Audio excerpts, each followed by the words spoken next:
Welcome to Coach Hayes Football Live.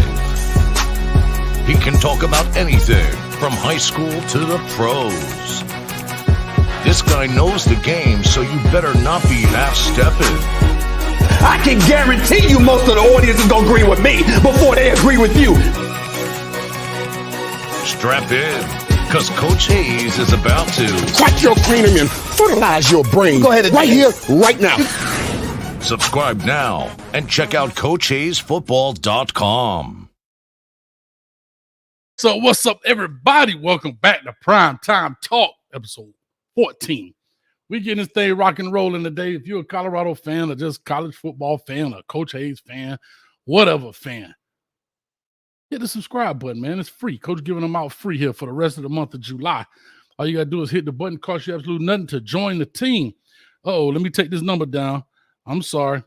I don't want to have nobody calling in already, but you're more than welcome to. Most of y'all already got it programmed in because y'all true followers. I hate the word follow. You guys are true teammates when it comes to this channel. So I appreciate you guys. Anyway, we got a lot to talk about, as I always say, in a little bit of time to do it. Today, we're going to break down the Colorado depth chart, all right? We're only a few weeks out from the season, from the pads going on, rather, all right? And the first game is coming up here in September. So there's a lot to talk about. Coach Hayes been getting his head buzzed by the Colorado fan base, and especially the ladies. The Colorado ladies hate Coach Hayes. They hate Coach Hayes. And I don't know why. All I did was just say they weren't going 12-0. I didn't say they weren't going. No, I did say they weren't going 11-1. Not 10. No, I said 6-6. I said 6-6. So you got to stay with it, man. You got to stay with it. Yeah, how y'all like my shirt, man? You know, we stepping the game up, man. He's more like my interview shirt, but I thought the dude that's coming on tonight is super important. I'm gonna call him a Colorado connoisseur up in this joint. But anyway, real quick, like I said, I'm gonna bring him in here in a quick second, just letting a few people fall on in. We're gonna definitely talk about it and make it happen. But anyhow, that's why I'm looking a little dark. Cut my light on. All right.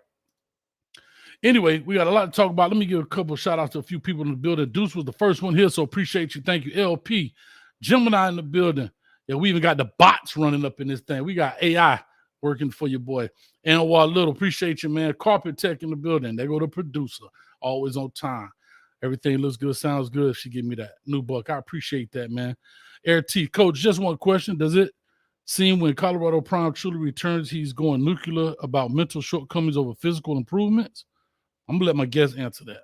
I'll bring it back up if I need to. LP, I appreciate that, man. We're dropping them WREs too, so if you're not up on that, check out the WREs, the Watch, React, Evaluates, where I break down the top talent in the nation. Go ahead and get those things of you too, man, right? Let's make it happen. All right. Certified Recruits Podcast. Let's go. Certified Me AG is me AG. Oh, AG Wasim in the building.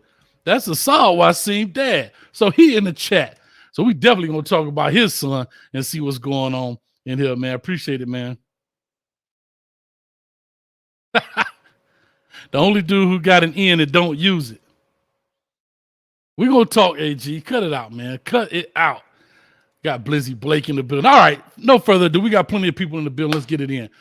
I actually got introduced to this young man maybe about a week and a half ago, right? I had my man Colin from Life and Football on, man. That's my man, 50 grand. And we had it, and we had a good show. He came on, and they knew each other through their podcast because they both do Colorado stuff. He like, Coach, put me on. I said, guess what? We're going live Thursday at 8. Be there, be square. And guess what he said? I'm here. So that's what it is, man. So I want to bring in my man real quick. RobDaManMedia in the building. What's up with you, baby? How you doing? I'm doing good. It's RobDaManMedia, baby. Let's get to it. I love it, man. So got a chance to finally see your face. I talked to you on the phone. We kind of text or whatever back and forth a little bit, man. Let people know who you are, what you all about, what's going on. Why are you an expert on Colorado? And then we'll get right on into this depth chart, open up the phone lines later.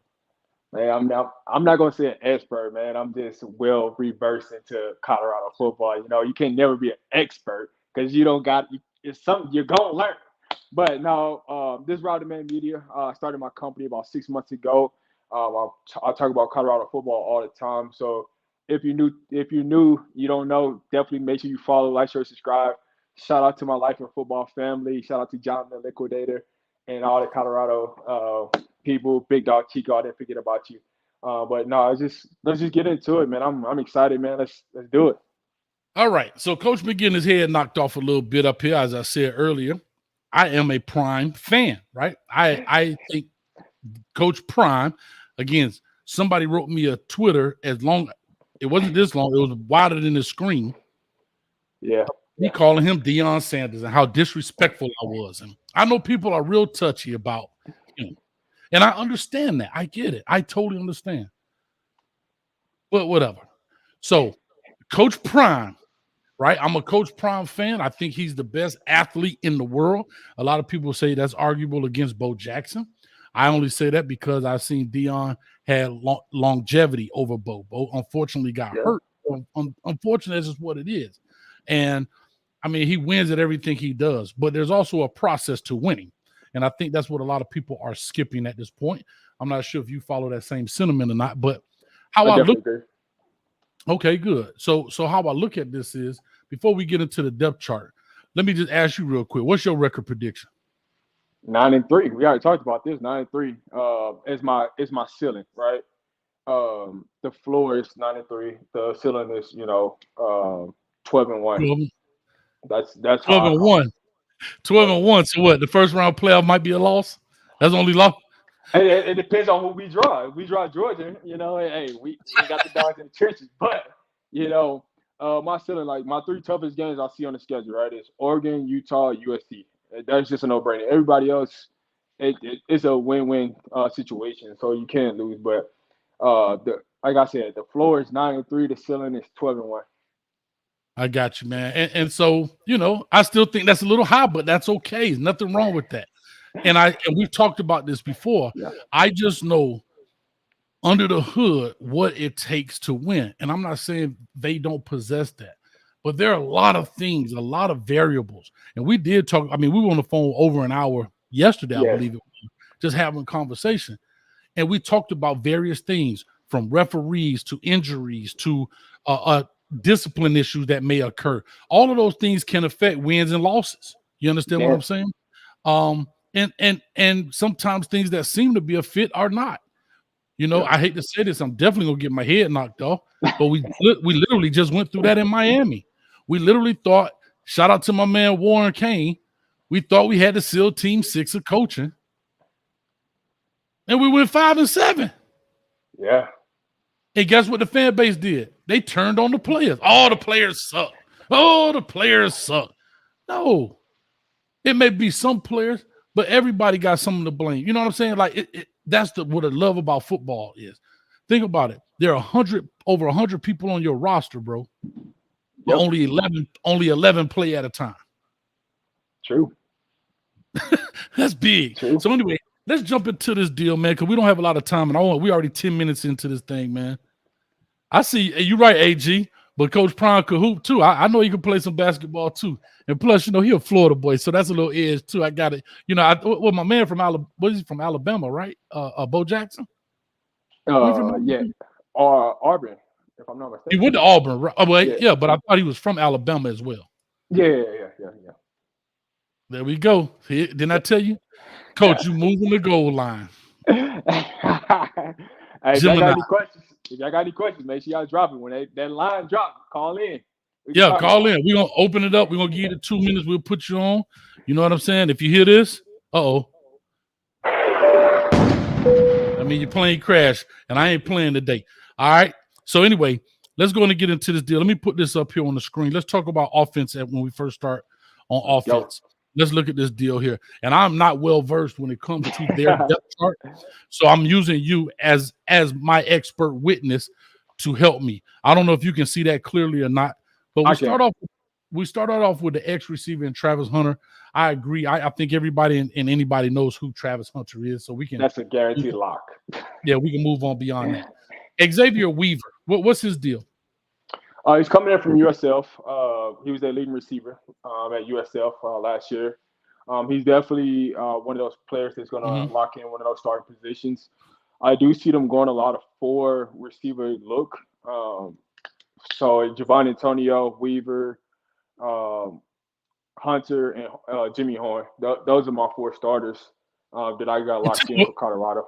All right, well, just tell me quick about Weaver. But tell me quick about Weaver, because I want to kind of go quickly, just kind of real quick synopsis down the line of who these guys are, because a lot of people don't really know who the start or potential starters are, and who are all these recruits. I mean, all of these cats coming in. Now, Weaver here, it says Orlando Christian Prep, so he's from my area. He's from right here in my town. Yeah, he's a dog. I do want to say this. Yeah, all of this yellow that you guys see. Like this gold color, the gold colored names.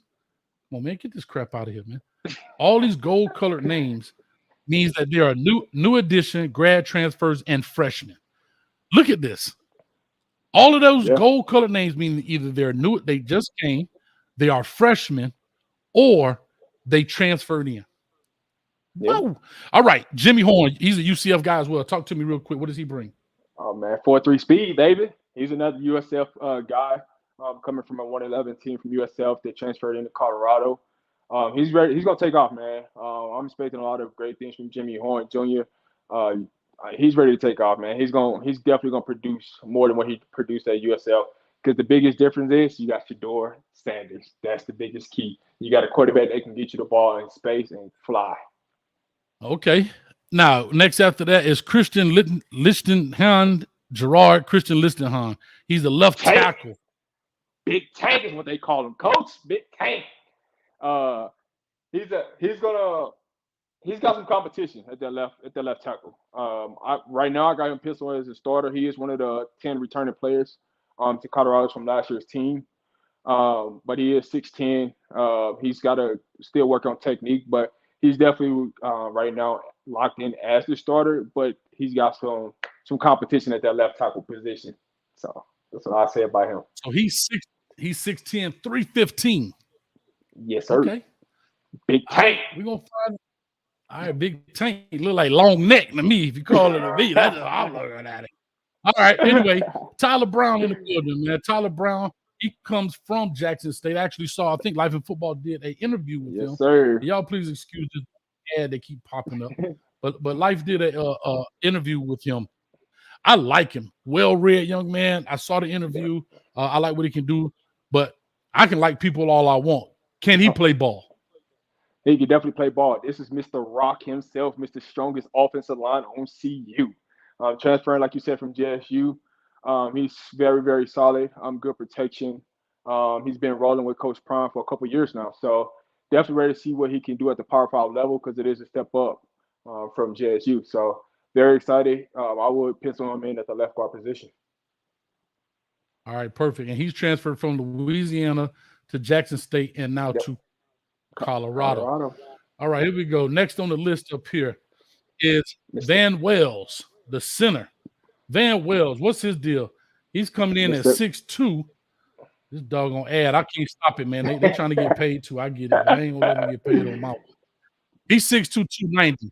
So again, I don't know how accurate these weights are, but now this list was made in June, so it was updated in June. So anyway, talk to me. They're a lot bigger than what their pictures are saying. But Mr. Van Wales, baby, Mr. Bam himself. This is definitely a lock on offensive line for a starter. He is another returning player that started center. He was all Pac-12 last year. So he's definitely coming to show everybody what he can do in year 2 in a program. He does have some competition that he didn't have last year to compete for that starting position, but you can go ahead and lock him in.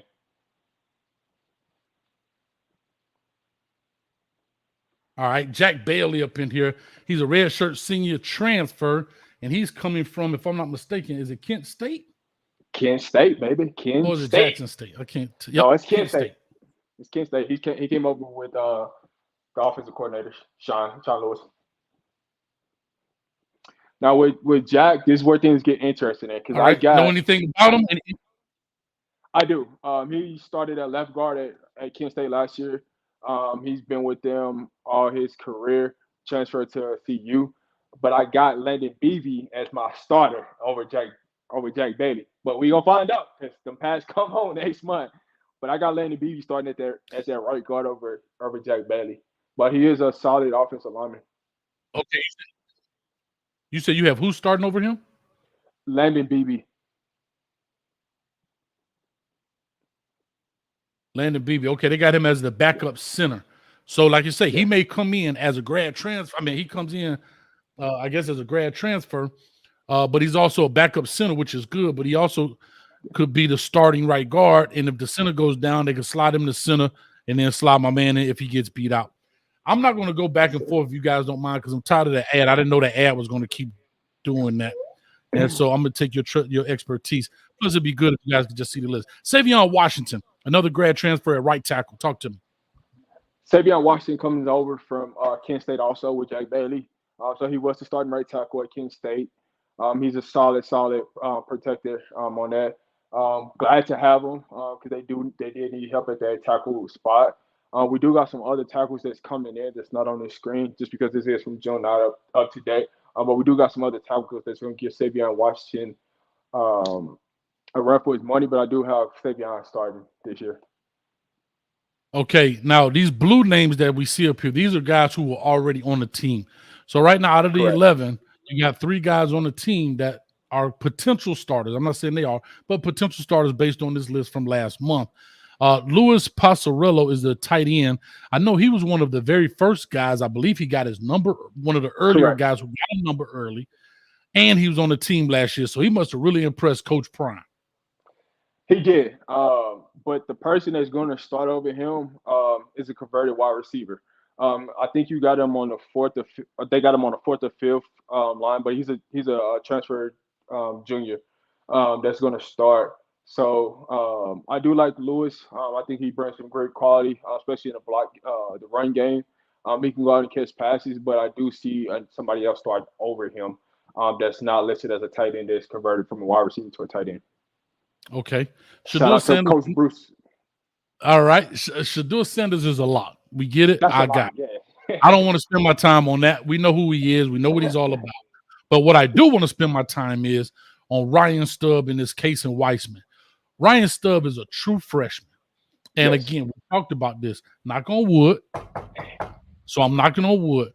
I don't like to put that out there on players. So I just simply say if Shedeur Sanders breaks a shoelace, chin strap is broken, he has to come out for several plays. Yeah. Can Ryan Stubb, can he steer the ship? I say he can, but Casey Weissman is also a freshman. The thing that Ryan has over Casey is Ryan was actually a spring ball and Casey wasn't. So Ryan knows the offense. Shedeur's steering him right. He's bringing up the backup quarterbacks behind him and getting them ready to go for the season. But Ryan definitely can get it done. He does have the accuracy and the cannon of an arm to get it done. So I do like Ryan as that backup. But I can also see Casey being number 2 behind Shedeur. All right, running back room is big, right? Everybody talked about the receiver room and the running back room, and we're going to expound on that. Yeah, we're going to expound on that a little bit as I go through the offensive side, and then we'll flip the defense. So you start off with Alton McCaskill, and then you have Cavassier Smoke. I know he comes from Kentucky, and then you have Dylan Edwards, who was supposed to be the shoe-in, if I'm not mistaken, to Notre Dame, and then he ends up going to Colorado. We saw him play in the spring game, right? Not a big guy, quick and fast, but not a big guy. Talk to me about that room in general. Man, this amazing running back room. And one of the names that's left off of there, well, there's a couple names that's left off of there, but the biggest name that's left off of there is Savion Wilkinson. That's going to be a huge key to them. You do have Anthony Hankerson. You do got Charlie Offerdahl to walk on. But I see all the running backs playing this season in significant roles, especially like when you get down to like the goal line situation. You got your Cavassier Smokes, you got your Savion Wilkinson. I see Alto is what it's really pronounced, getting a lot of carries. But then I do see Dylan Edwards playing a little bit of slot, a little bit of screen action out of the backfield. They're going to use him in multiple different ways, not just at running back because he has 4.2 speed. So anytime you got 4.2 speed, you're going to find a way to put that kid on the field. Whether it's in a kick return, punt return, just getting the ball on a jet sweep, they're going to find a way to get Dylan Edwards the ball. But my starter right now, I do have Otto. Starting my backup is Savion Wilkerson, and then Smoke with Edwards playing a little bit of slot and a little bit of everywhere on the field. All right, real quick. I just want to say this to the chat before I get to the. I mean, we call it fullback. Hey, okay, Yeah. whatever. Big shout out to Champion Johnson. What a name. There's some names on this team. Cavassier Smoke. I don't want to Yep. know how he got that name. And Champion Johnson. It is what it is. But I do want to say this to the chat. I'm not ignoring you. I'm kind of going through this because it's very detailed, but we're going to open up the phone line. I see my man Gemini already. He want to be first in line. That boy, he the dude that be first period talking about win lunch. He ready to go to lunch first period so he can get the hot food. But anyway, I'm going through this quickly. Now, I want to talk about some guys. I'm going to start off with my dog because it's daddy in here. And I like this kid. I like this kid. And he's fourth, I believe, if I'm not mistaken. Right? Asad Wasim here, the receiver. And maybe I could bring it down just a little bit so you guys could see. Let me bring the screen down a little bit. It'd be hard to read. But Asad Wasim is here. They got him kind of listed as the number 4th player on this deal. And again, that's okay. He's a freshman. He can work his way through and so forth and so on. But with the amount of wide receivers that play in the game, the substitutions and all that, we could get on starting depth charts. But we know a lot of guys are going to play. What do you see? Who's going to be beyond those starters, the Jimmy Horn, the Weavers? Who will be the next impact receiver up in here? Oh man, the freshman class is amazing. Hassad he's got some great unique skill set about him. He did play in the spring game, so that's a big key. So he got some of the terminology down from the spring game. Outside of that first rotation, I do see Willie STR Gaines getting loose just because of that Jackson State connection. I do see Hopkins when Travis or Javon comes out, I do see him coming in to play a big role. Don't sleep on Dawson. Dawson is definitely one of those cats that's going to play a lot. And then after that, I'm trying to see because it's super small on my end. So that's sorry. Let me blow it up for you a little bit. Yeah. Marion Miller is definitely another one of those big time receivers that came in. He's doing a great job right now. But once those passes come on, everything's gonna get to changing. Michael Harrison, he's got to convert it over to a tight end, so he's not even gonna be a wide receiver. So they definitely got a lot of speed at the wide receiver position, a lot of 4.2, 4.3 guys. So it's gonna be definitely like them flies on them in them slots. So you could definitely be looking for a lot of flies in the slot on the outside, more possession receivers.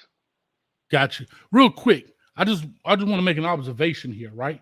As we look at this roster, there's 3 positions listed, but we know they run 4 wide receivers, so I get that. You got the X, Z, and F, and I understand, we can get it to the S in the slot. But they're basically 5 deep. There are 5 names. Now, that's difference when you want to get into caliber of the player, but they have 5 listed names per 3 spots. So 5 times 3. That's 15. Yeah. That's 15 wide receivers for 3 spots, possibly 4. If you want to break it down and put 4 there, I get that. I understand that. But here's what was interesting to me. As you look at this, look at all these vacancies when it comes to offensive line. Left tackle, left guard, and center are only 2 deep. Now, can you take – and then the right guard and right tackle are only 3 deep. So my question is that a concern for Colorado's offense? It's not, because we did add depth there. So we are 3 deep now at the left guard, the left tackle, and center position. So because this list is not up to date, you don't see. We just got in 2 transfers from JUCO within the last week. That's not on there, and then we got a couple more transfers that I don't see that's on there. Because I don't even see the transfer from Florida, David Connor, who's out right now with injury. So there's a all right, lot. And I saw Offerdahl. Is that John Offerdahl? Is that John Offerdahl's son from my beloved Miami Hurricanes? No, Miami Dolphins. Excuse me, Miami Dolphins. I don't believe so. But we're trying to get him on for an interview. So I'll definitely update you. But I don't think that is. Okay, because Offerdahl is not a common name, and when you hear that, I know his dad played for the Miami Dolphins there, and I believe he got like a bagel shop. It's called Offerdahl's or something like that. But anyway, all right. So real quick, like I say to you guys, I see y'all. I see you guys in the chat. I'm definitely gonna get to you guys. The people are already calling in, and if y'all calling in, that means y'all got my number stored. That means you're a real teammate, boy. You're a real teammate up here. All right, talk to me. Any last words in regards to the offense? I'll tell you one person that don't sleep on is Caleb Mathis. He's a freshman wide receiver. Do not sleep on Caleb Mathis. He did start on offense during the spring game. He's going to get some touches. He is the son of one of the coaches that's on the team that's a defensive back coach. But Caleb, he's gonna get some playing time, which all the receivers are gonna get playing time. It's just a matter of how much playing time. I do see them rotating wide receivers at least 2 to 3 deep throughout the game, depending on what the score of the game is. But those freshmen they're gonna produce a lot. All right, let's rock.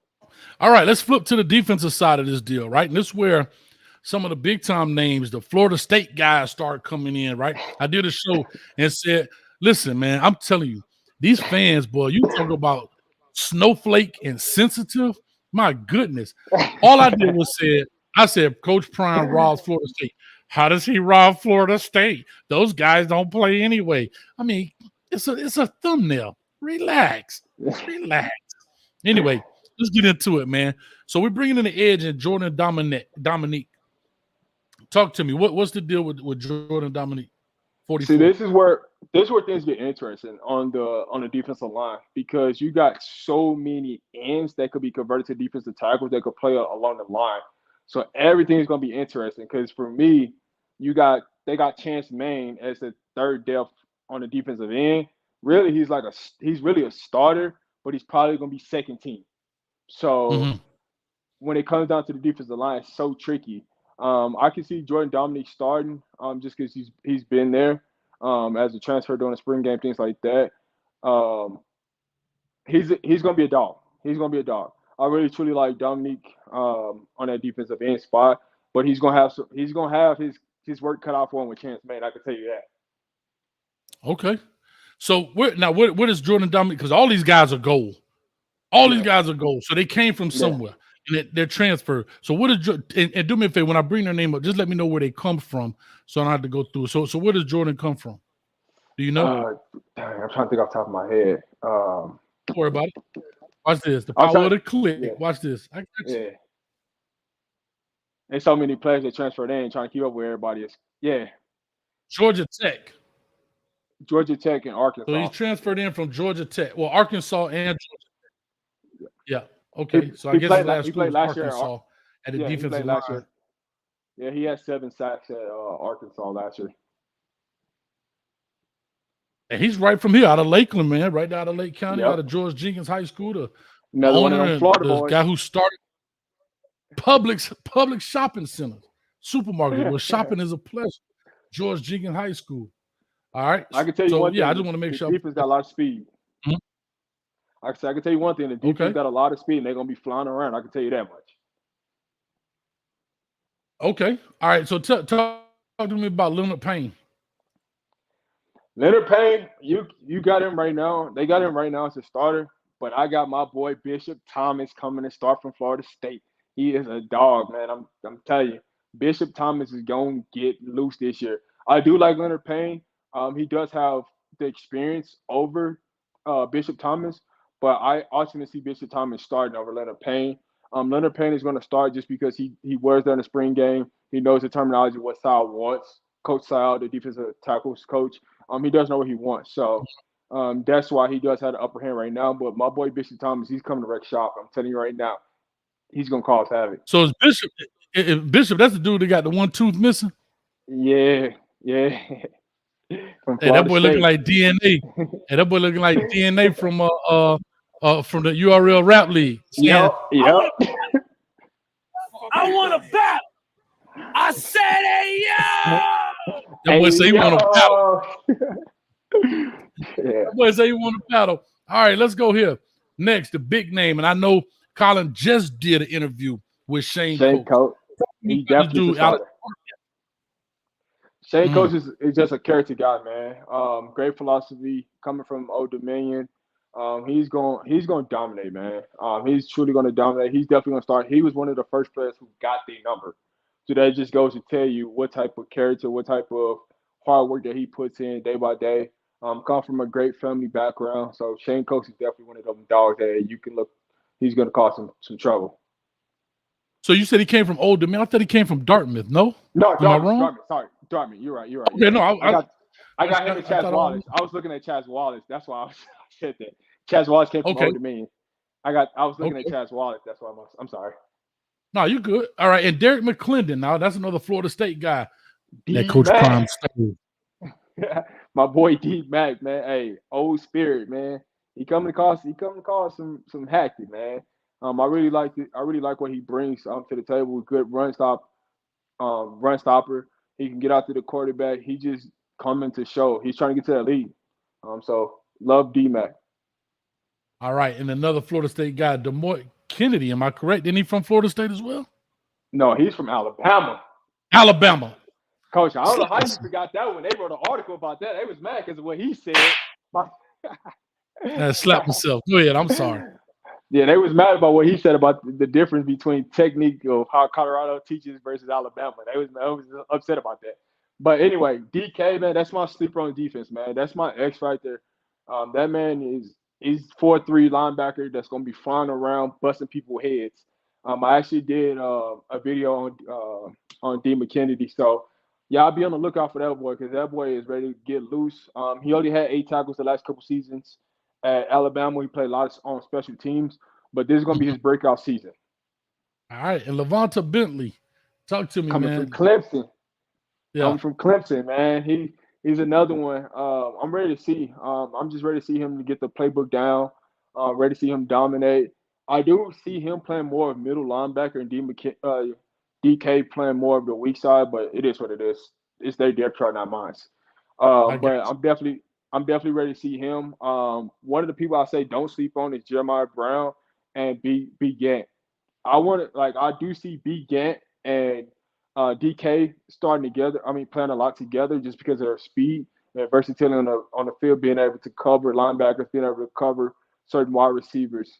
So I do like their versatility. All right, and then real quick, we got Travis Hunter again, and we're going to talk a little bit more about the two-way player. He's now locked in as a cornerback. Trevor Woods, talk to me. He was a young man that was on the team last year, number 43 at safety. Talk to me. He's the only guy that's in blue according to them on the starting lineup. I know if my boy Big LT is in this chat, I know he don't like this. For me personally, I got Roger Ward starting over Trevor Woods. We can agree to this. We can agree. But why? But why? You a hater because you ain't going with the program, dog. You a hater. They finna jump on your head, dog. I'm telling you right now. I see Roger Ward and Shiloh Sanders starting at the two safety position. The reason why is because I see Cameron and Trevor Woods playing together a lot, just because they mesh well together. If you ever watched the spring game and how they had everything set up, they always had Cam and Trevor together. So I see Shiloh and Roger Ward starting in that spot. Here's what's so funny to me though, and Cameron Craig, that's the young man came from Jackson State, right? Correct. With the dread. Correct. I don't know how accurate this list is. Maybe Coach getting a little messy. I'm gonna muddy the waters. But if Cameron Craig, who earned his number, and he ain't on the starting list over Trevor Woods. Hold on, let me click the button. Let me click the button on Trevor Woods.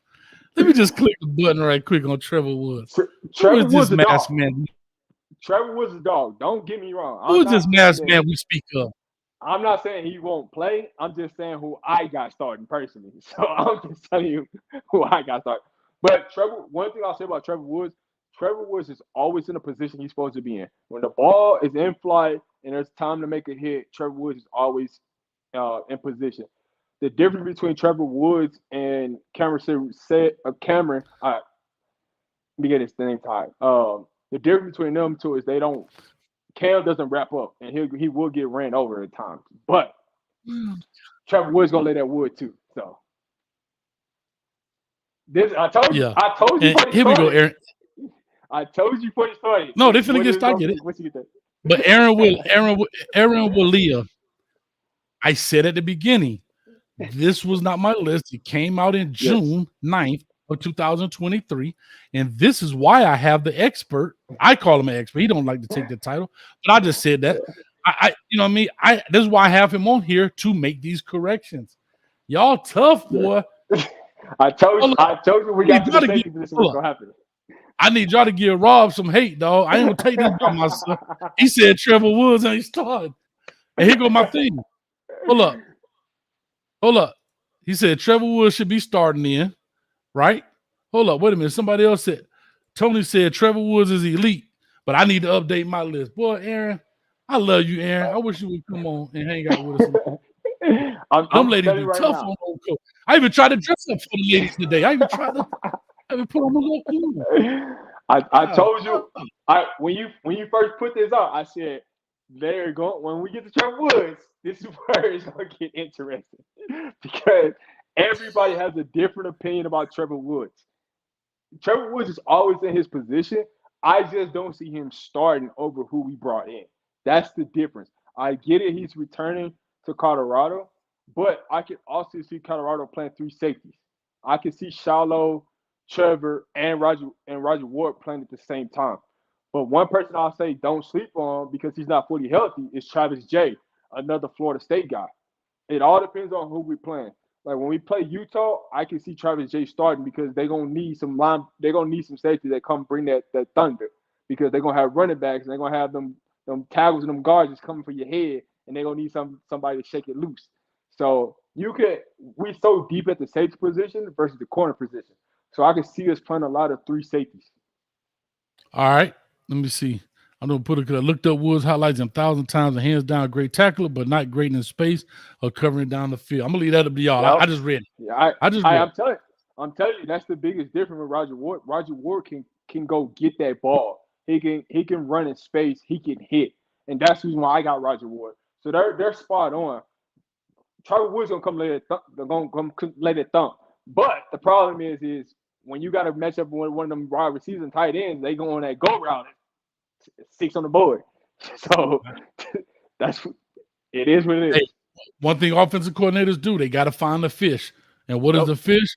That's the dude that he ain't swimming as fast as the rest of them, dog. Yeah. I'm gonna leave. Hey, as the saying goes, the lion and the gazelle. You heard that story before? Yep. All right. The lion wake up and say, I got to be faster than the slowest gazelle.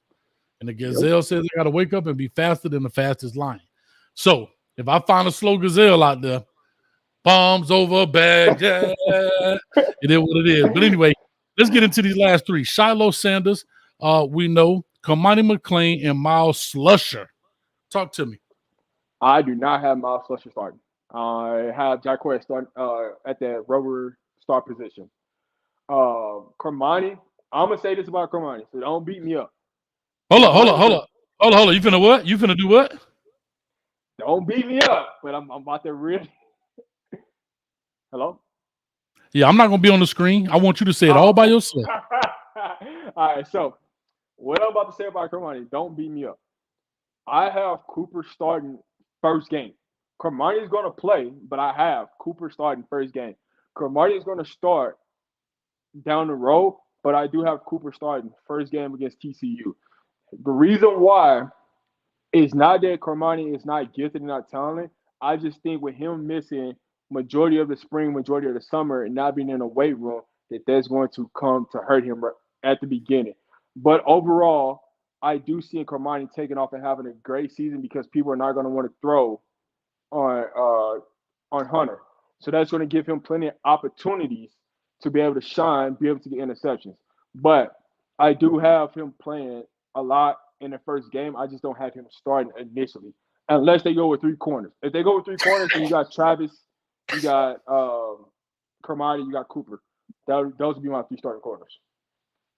But if they go with 2 corners, that's what I'm going with. I know they're gonna beat me. I know they're gonna beat me. Oh, listen. I had to put it up there, dog. Listen, they talk about, man, this dude high, he drunk. Get this dude off the interview, coach. I'm telling you, dog. So here's the thing, right? Just people got to be logical about what they sell, bro. Yeah. Hey, bro, Kamani came here to start, bro. I did not say Kamani wasn't going to play. I'm saying first game. Listen to me, first game. That's it. I just said he would not start first game. I don't sound Carpenter call in because I'm gonna break it down. I'm gonna break it down to you before you even call in. Here's why. I say this, right? Cooper is a more experienced player coming from FSU, right? I did not say Carmani is not going to play because Carmani is going to play. That's just a given. He didn't come from Florida not to play.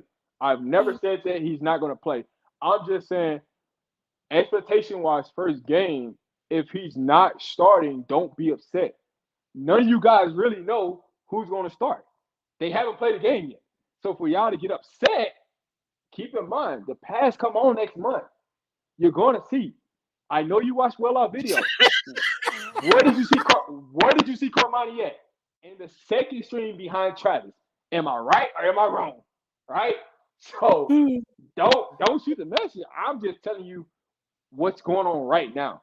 That does not mean that Carmani cannot get up to speed and play. Because Carmani is going to be a dog. He's going to play. He's going to shine. It's just certain things when he come in as a true freshman that you have to learn. Right? Carmani is 170 versus everybody else is 195, right? They're going to test Carmani. That's what's going to happen. But Carmani is going to play a lot. So don't beat me up over he's not. Bro, and the thing is, can I be honest with you? I'm with you, yeah. Rob. But watch Aaron at RobDaManMedia. It's all about your opinion. He got you on here for the confusion, straight messy. No, I agree with this guy. Like, that's why I say you can't win with y'all. Like, it's somebody's opinion. The dude, he high, he drunk, hang up the phone on him, get him off the line, blah, blah, blah. He didn't say, he said he may not start the first game. That's it. And y'all went from 0 to 100 on the man. And, this is what I'm talking about. What did I say? What did I say when I first said this, right? Because we had a conversation about this, when we was on the phone. I said, they're gonna get mad at me when I say this. But it's not. Don't take it in a bad way because somebody don't start. He might not start the first possession and come back in the second possession because Travis Hunter is tired or he's on the offense and they change right over defense and Carmani's in. I never said how many snaps Carmani's going to play. So a possession could be 3 plays. It could be 10 plays. Yeah, don't backpedal. Don't backpedal, dog. You don't backpedal, dog. You know that he made it. It's very well. He made a dude like Sports Geek say, I don't care if he came in November, he going to start. Like, all I'm saying. So nobody's entitled to their opinion. Yeah. Right? Nobody's entitled to their opinion unless it fits y'all narrative. And the man didn't say, oh, Kamani McClain trash. He da. No, nobody said that. He was just saying, like you can't, dog. That's why I'm laughing. And I want to make sure you was on the screen because people don't believe when I say something. I'm a hater, dog. And I'm not hating. I'm not a hater by no means. I'm just looking at it from a football standpoint of somebody like played collegiate football. Like coming in as a true freshman and starting their first game, right? You guys I'm telling you right now, I already know what's going on in people's head. People are comparing Kamani to Travis Hunter. What they don't realize is Travis Hunter was 30 pounds heavier than Kamani coming into college football. There's a big difference, right? You can't miss a lot of reps and think that, man, you could just go out there and do it. I'm not saying Kamani can't play. Kamani is going to be a great corner. But there's certain things that you have to learn before you step on that field. He's going to get it. They're going to get him up to speed. He just might not start the first game. That does not mean he won't play the entire game because he can play the entire game. I don't try to convince nobody. I just say my points and keep moving. Real quick. Club Shay, where you been? I know I've been out of pocket. But you can come visit me on some other shows. You stop it, and I mean right now. LOL. Same thing with you. Hello, everyone. Been out the country for work, but I'm back. They got Wi-Fi out the country. I did a show in Dubai. I'm not getting. Matter of fact, put your hand out, LOL, Emmett. I did a show out of Dubai. I've done a show out of Aruba. I've done a show out of Colombia. I've done a show out of Panama. They got Wi-Fi. Don't be missing out on your boy. I get mad now. I need some ladies to come in here and defend the old coach. I be getting whooped, man. Anyway,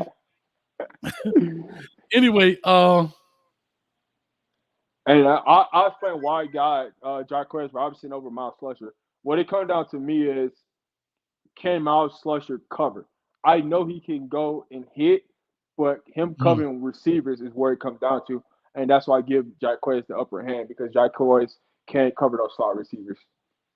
Yeah, most definitely, man. And like I say, okay, LOL, I see it. I'm gonna look for it. I don't put that information up because it has too much personal information is up there.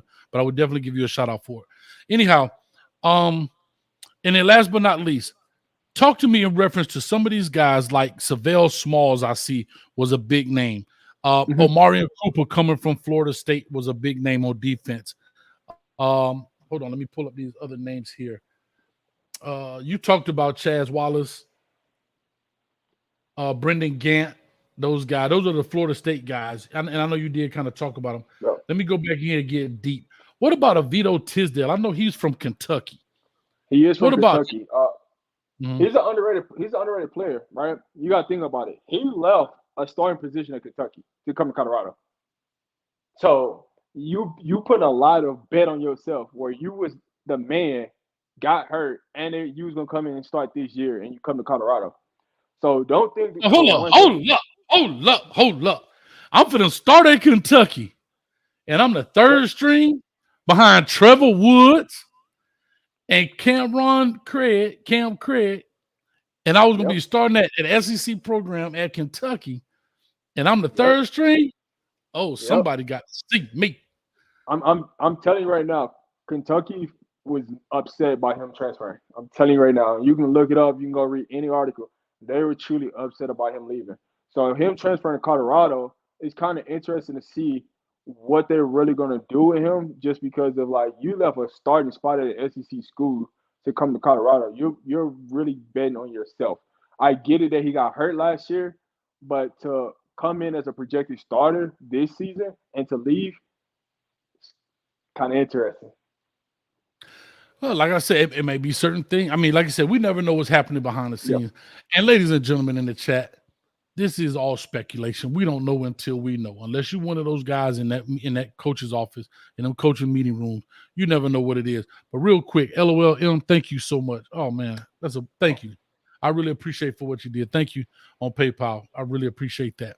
Like I said, I'm trying to find a way to put that up, but it has too much personal information.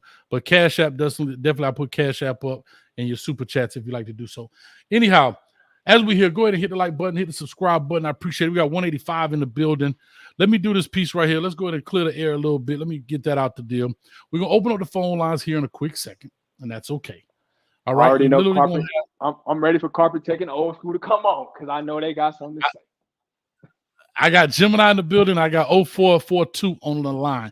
If you're new to the channel, like I said, hit the subscribe button. If you call in, you're more than welcome. You got 2 minutes.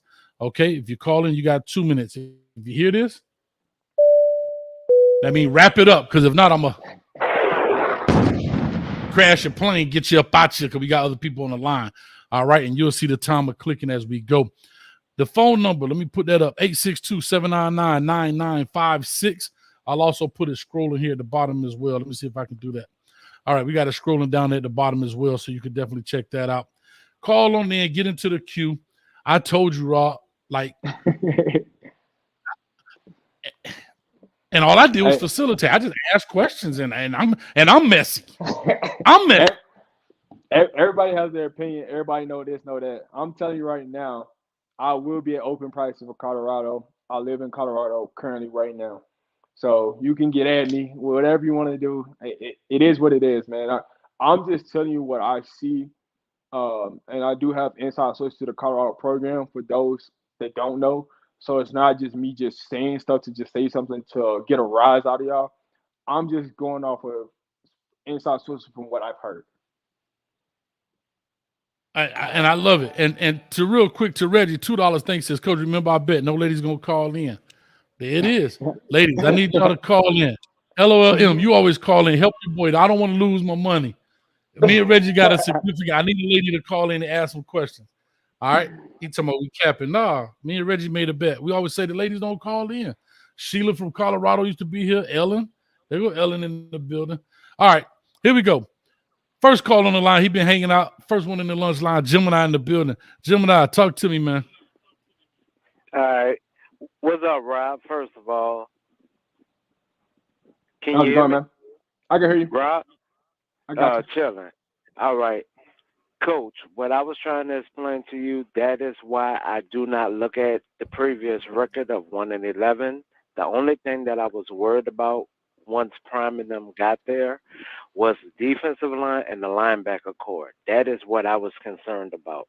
Once they started retooling that and fixing that, then I started feeling better about the record. At first, I was like everyone else saying the record wasn't going to be it was going to be very spotty.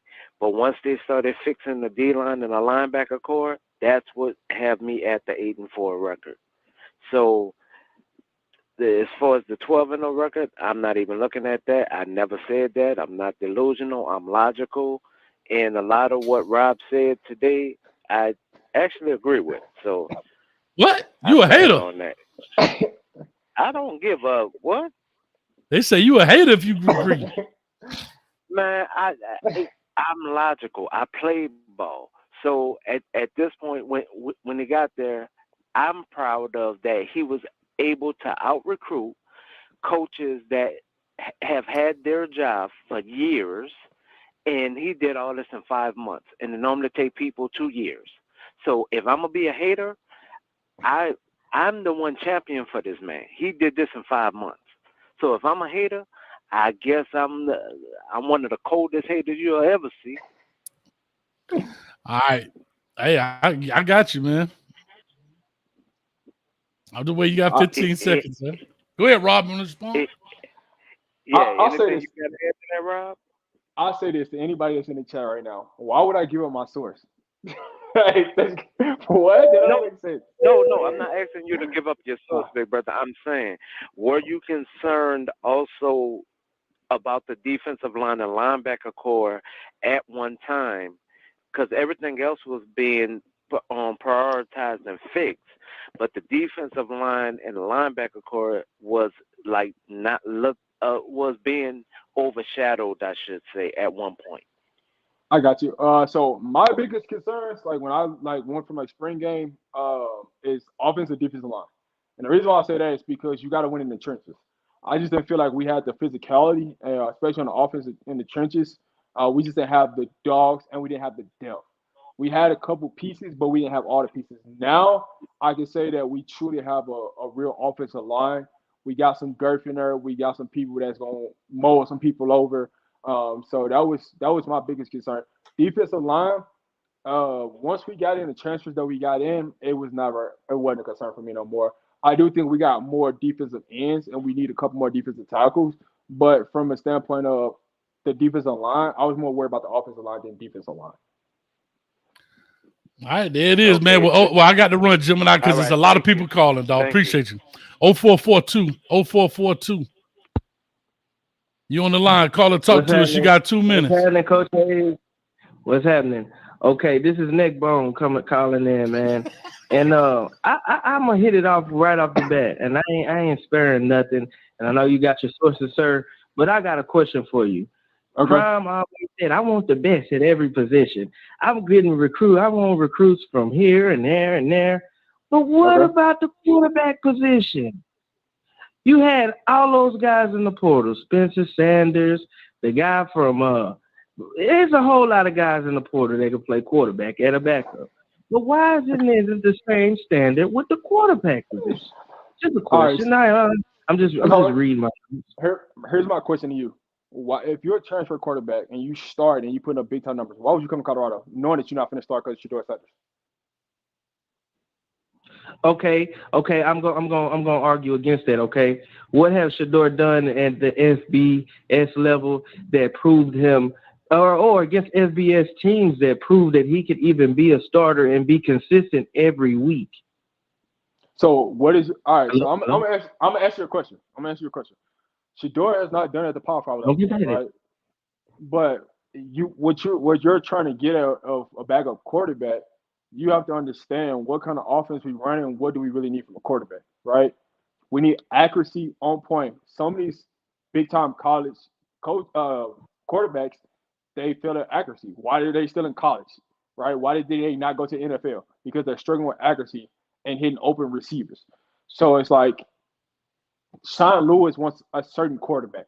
He does not need an experienced quarterback. He just needs quarterbacks that could be accurate and get the ball out on time and hit certain routes. So that's what I would say to that. But back to the question is, Okay. if you're Okay. experienced Even though you quarterback, didn't answer my question, you haven't, because I seen, well, who was it? Louisiana Monroe, L, okay. say he scored. Did he even score or did the defense score? I think it was a field goal. Okay, then you had North Carolina come in, and at the big game he lost that one. All the big games he lost, man. And guess what, man? You gotta wrap it up. Wrap it Year up. is a big game. Every game this year is a big game. So I mean, he hasn't proven anything. So I mean, it doesn't make sense. I'm just asking a simple question, man. Like, if you are an experienced quarterback and you know that that's Deion Sanders' son, what make you think that you're going to come in and win And a one ball other game? thing before I go. If Shiloh Sanders wasn't a Sanders, he would be fourth string on the depth chart. Right Why? or wrong? Why? Because he Explain your can't logic. cover. You've seen that all through the season. Okay, so We are you seen putting? it, man. I mean, we talking about athletes. We're not getting our feelings involved. We're not getting that. We all love Coach Prime. We all love Jackson State. We all love Colorado. But if he wasn't a Sanders, he wouldn't be starting. So what are you basing this purposes off? Are you talking about Shiloh? Once again, from the quarterback position, you would get more guys. You gotta hurry in me the wrap it up, portal dog. that I you got wanna people in the play back.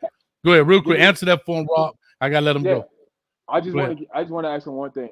Are you basing Sure. this Shiloh off of last season when Shiloh was hurt, or are you basing it from South Carolina? Because if you turn on tape on from South Carolina, you will see Shiloh covering people.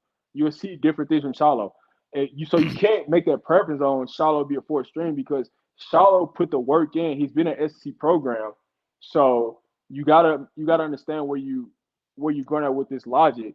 I got you. I gotta let you go, bro. I gotta let you ride, man. I got you. I got too many people in the back, man. Appreciate you, dog. Thank you, man. You call back in if you want to get back in the queue. You're more than welcome. But I gotta get these other people on. Got to give them their chance. Coach, they love this one. Coming up next. Hey, Reggie. Hey, Reggie. Hey, Reggie. You talk about that bet. Well, guess what? Yesterday's price is not today's price. You want to know why? Because guess who on the line? Talk to him. Tell him your name and let him know where you calling from, sweetheart. Hey, Coach, it's Sheila from Colorado. Thank you for calling, baby. Now pay me my money, Reggie. Talk to me, Sheila. What's up? Hey, Coach, I'm listening to all this stuff, and yeah, they got a lot of good depth, and they got a lot of people. I don't think we know who's going to make. I think we know Shador is going to start at quarterback. And, when you're talking about the receivers, Travis been running with those receivers. He's going to make a big deal on both offense and defense. Jimmy Horn Jr., Xavier Williams. There's a lot of kids on there that's going to make a lot of impact. I think even on the defensive line, you see how those guys are gelling and bonding. And the offensive line still got a little bit of work to do. But, hey, I'm all in for it. I think they're going to do good. And I don't know who that was that called right before me, but don't take his calls no more. So Sheila, real quick, let me ask you a question. Now, it's funny. They done turned back to your side now, Rob. I be wondering if too, if Shiloh wasn't Prime's son, they be getting that much hate. Like, I'm just saying. Like, they be going, hey, I'm telling you, this thing here crazy. Sheila, we went through that depth chart. Yeah. Are you feeling positive about that depth chart with the corrections that Rob just made? Yeah, I feel good about the depth chart. I see the guys, it's just like we talked about the last time. you have guys that are stars, and a lot of these guys have been just sitting behind other guys that probably were better. Let's say they were better, but they just didn't get an opportunity. So I think this is their opportunity, and I think they're going to show out and show what they made of. I like it. Real quick, Rob, anything you like to say? Hey, she's spot on. Appreciate your calling in. And real quick, Sheila, I want my red velvet cake, but I want it to be gold on the inside. Use the gold food color. I want gold velvet cake. Use some gold on the inside and some black on top, black icing. Hey. All right, don't tease me with a good time, Sheila. All right, now. Let me go ahead and get this thing rocking. All right, you have a good one. I appreciate you. Uh-oh. Here come your nemesis. Bye now. Old school in the building. What's up with you, baby? I've been ready for this one. Old school, what up? Hey, what up, Coach? What's up, Coach? Can you hear me? Loud and clear, my brother. We can hear you loud and clear. Old school, what's going on, man? Hey, young man. Hey, thank you, Coach. Hey, young man, you right. Hey, young man, I agree with you all the way around the board, young man. And you should have told that one guy about Shiloh. Of course, Shiloh got to get in where he fit in. He got to work for what he got. Prime ain't giving nobody nothing. Shadua get his just on the strength that he been getting his. He grown. He already ready for that. His game speaks for itself. You ain't have to argue with dude about that. But about Shiloh got to get his. He gonna have to hustle. He gonna have to grind. He gonna have to get it because there's a bunch of dogs out there like it was at Jackson State and like it was out there when he was up there with the other team out there in the South. But main thing is this right here, young man. I agree with you all the way. Every word you said about the lineup, the starting lineup, and everything. I agree with you. And if you look at the way you have put it, the only weakness that they're going to have is going to be in that secondary at that what's the name spot at the what's the name? Not the corners, but the Rover in star position. Yeah, I got you. Yeah. But young man, I'll make it short. I agree with every word you said. And Coach, I'm not delusional, Coach. I might be not impaired, but what is it when you're under influence? I might be that, but I ain't delusional, Coach. And they're gonna win, Coach. I'm telling you, young man, look, they're going 12-0, young man. They're going 12-0. And young man, this is why I got him on it. I didn't get him on the 12-0 one. I said, okay, in the whole thing, in the 12 games, they're gonna be 11-1. Because I know Prime was that in the last 2 years. So he could top that easy. Everybody go double their numbers, young man. They're gonna be very successful, young man. Your 9-3 record is nice. I like that in you. You playing it safe. But you don't play it safe with Prime. No, you don't play it safe with him. And I'm gonna let y'all go. Hey, Coach, remember, Coach, that donation is on the way. I appreciate it, my brother. Hey, I need that on September. I need that on September 3rd. I'll take that donation on September 3rd. No, we ain't losing. We ain't losing to TCU now. Nah. All right, I appreciate it, old school. I want to tune into his show too. So if he drop his show number, let me know what his show is. I'm gonna watch him all the way through. All right, real quick, let me do that just to plug you, Rob. Ellen, if you're in the building, Ellen, the producer, normally throws up your stuff. So, Rob, real quick, let them know how can they find you on YouTube to watch your stuff, and then Ellen will find the show and throw it in the chat. So, tell them how do they find you? If you're on YouTube, it's RobDaManMedia. So the name that you see at the bottom of the screen is RobDaManMedia. Just type that in YouTube, you'll pull me up. I do make a lot of short videos. I will be going live. I just haven't yet, but I do make a lot of short videos and get right into the details of topics. So RobDaManMedia. If you're on Twitter, it's RobDaManMedia that you can find me at too also. All right, there it is. All right, we're going to the next one. Thanks, old school. Appreciate you. Oh, God. All right. Old school, that was actually pleasant. Now, here's the thing. Oh, Lord, he's still on. Let me make sure I get him off first because he'll keep talking. I didn't say a word. He said I call him delusional. I never said a word, bro. That's E. Brown be calling people delusional. I say he drunk off fandom, but he ain't delusional. All right, we're going to the next one. I love old school, man. The long snapping preacher, I got to wake him up with one of these as he come on in. Go on, long snapping preacher. You got 2 minutes. Make it. Yeah, man. Hey. What's happening? Hey, I ain't getting no book. This is what I won't tell you to get your book. This is what I want to say because I don't think we looked at the long snappers on the roster, and I think it's going to be very interesting to see how that competition plays out. I don't know. I think Deion used his snappers for both, so whoever's his snapper on the punt is going to be a snapper at the field goal. So I'm very interested to see how that competition plays out because Polita is his guy from last year. That's his guy. That's the guy he put a stamp on and told him, "Hey, come with me." That was a part of his Louis Vuitton or whatever he said he was bringing. Right, that was a part of his luggage. But now there's a guy there named Warchuck. Right, last time Warchuck. I'm really interested to see how that competition plays out. He didn't start last year, but I'm really interested to see who's taking the snaps and if that whoever's the starter don't finish the season as a starter. And if Polita starts, I want to see how he snaps through a whole season. Right, I think he's a good snapper, but there's a lot that goes into long snapping that's besides snapping. But I'm interested. I'm ready to see how that competition plays out. I just want to add that in because I don't think you guys talked about the long snappers. But let me finish on this verse. Psalm 27, verses 1 through 3.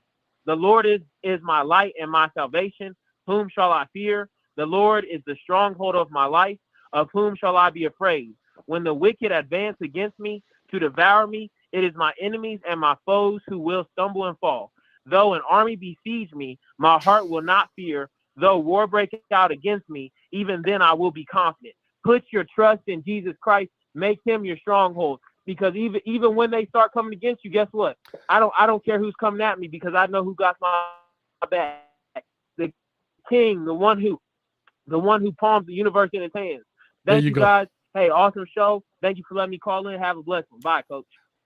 See, that's a long snapping preacher, everybody. He's a long snapper in JUCO, and that's why I come to long snapping preacher. God may have your back, but I got your face. Get your behind out of here with that long snapping talk. We don't hear about no doggone long snappers. Get that out of here. He's the first call I ever heard calling about the long snappers, but that was a good commentary.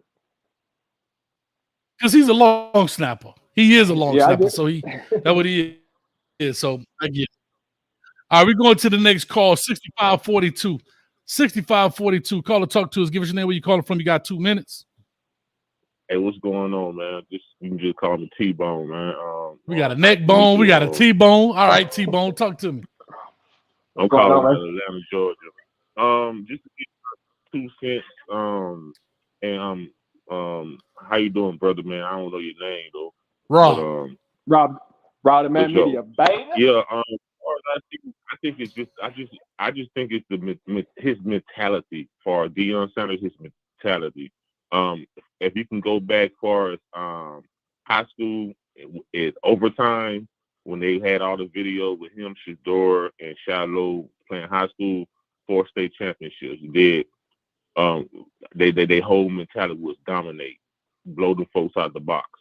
They go to Jackson State, whole mentality, blow the folks out the box, dominate no matter the level, and quote unquote, and notate, I say quote, they say the HBACUs are a lower tier, which I don't think, because there's a lot of pro people out there. You did, but now he going to the Power 5. His mentality ain't no different. He gonna flip the goddamn schedule. He gonna make things happen, and he want to dominate. So that's why I say, like, I think he brought the people in there that he wanted to bring in there. And if he's not, he gonna rotate it and he gonna get it right the next day. I ain't gonna say he gonna go 12-0, but anything is possible. But he might go 9-3, he might go 8-4, but he gonna win, and I can guarantee that. And that's just my whole mentality on the on Colorado and Deion Sanders, Coach Prime, and it is what it is. His whole mentality to dominate and win, and we can see through his history in life that he a winner. So that's all I got to say, though. But appreciate y'all for y'all time, though. I appreciate you, T-Bone. Sure. Thank you. Go ahead, Rob. What you want to say? All I want to hear you, man, say all we right, coming, man. Just say we coming, man. I love it. You know who I got on next. You know who I got up next coming. Appreciate you, T-Bone. I know who this is coming up next. 24-14. 24-14. I'm going to leave him nameless. I'm trying to you don't know who that is.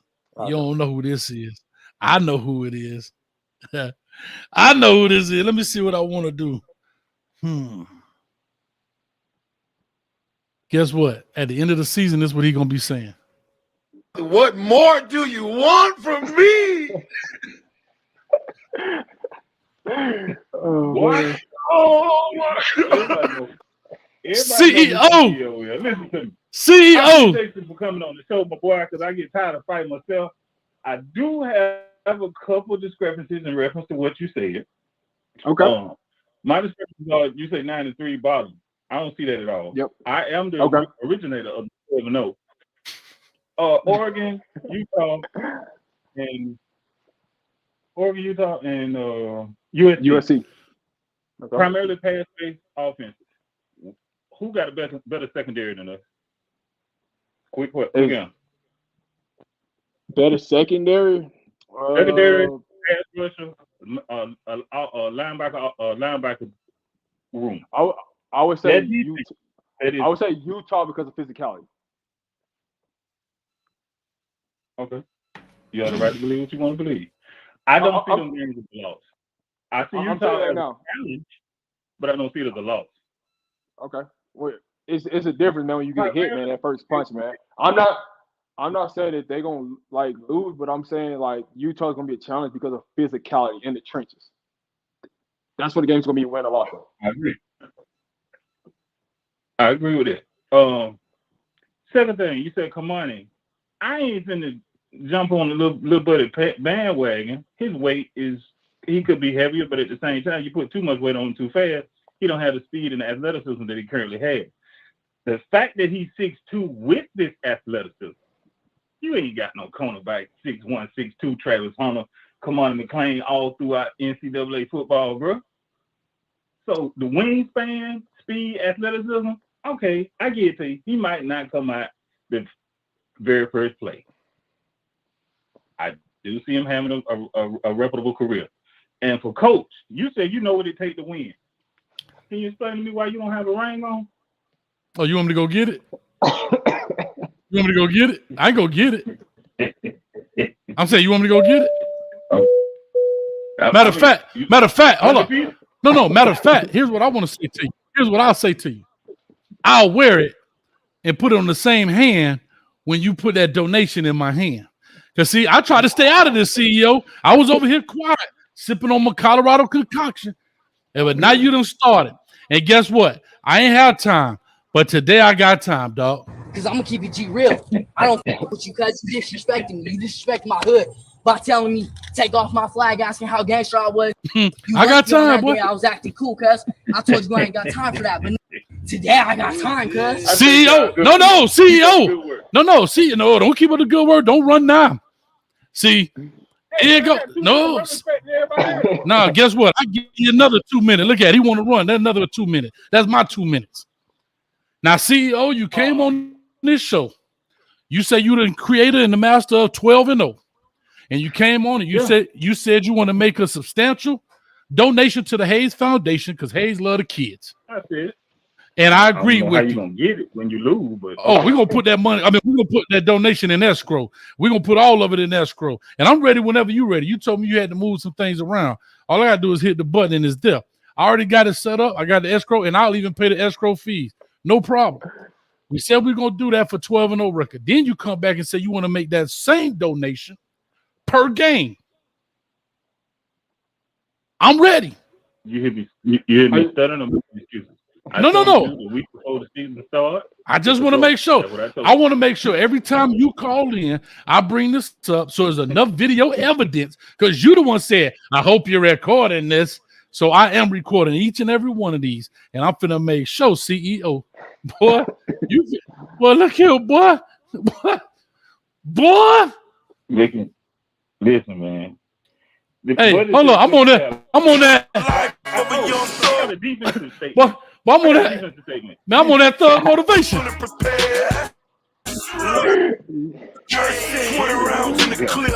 on that thug motivation right now. I don't know, CEO. Listen, don't let the little light skin in.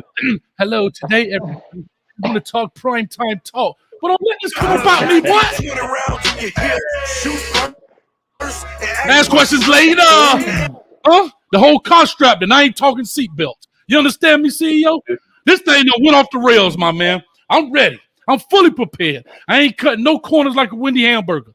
I'm telling you, CEO, I'm coming for you, boy. I want that, boy. I got to have it. Let's get this thing rocking, CEO. You know I love you, man, as always. Let me tell you why you ain't gonna get it.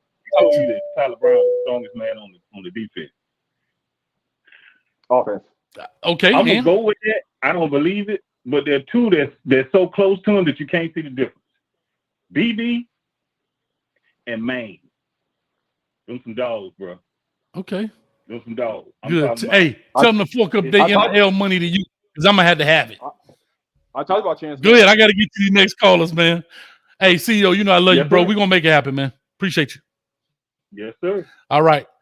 We're going to Brother Jay Blaze in the building. Brother Jay Blaze, what's up with you, man? Talk to me, the glue to the U. You know we loose over here right now. What's going on, Coach Hayes? What's up, Rob? How you doing, sir? I'm good, man. How you doing? Man, they brought that 305 about me, dog. First, I want to say, man, hey, CEO, man, don't do it. Don't do it. You better back out. Blaze, you messing with my money, Blaze. You on my side. What you doing, dog?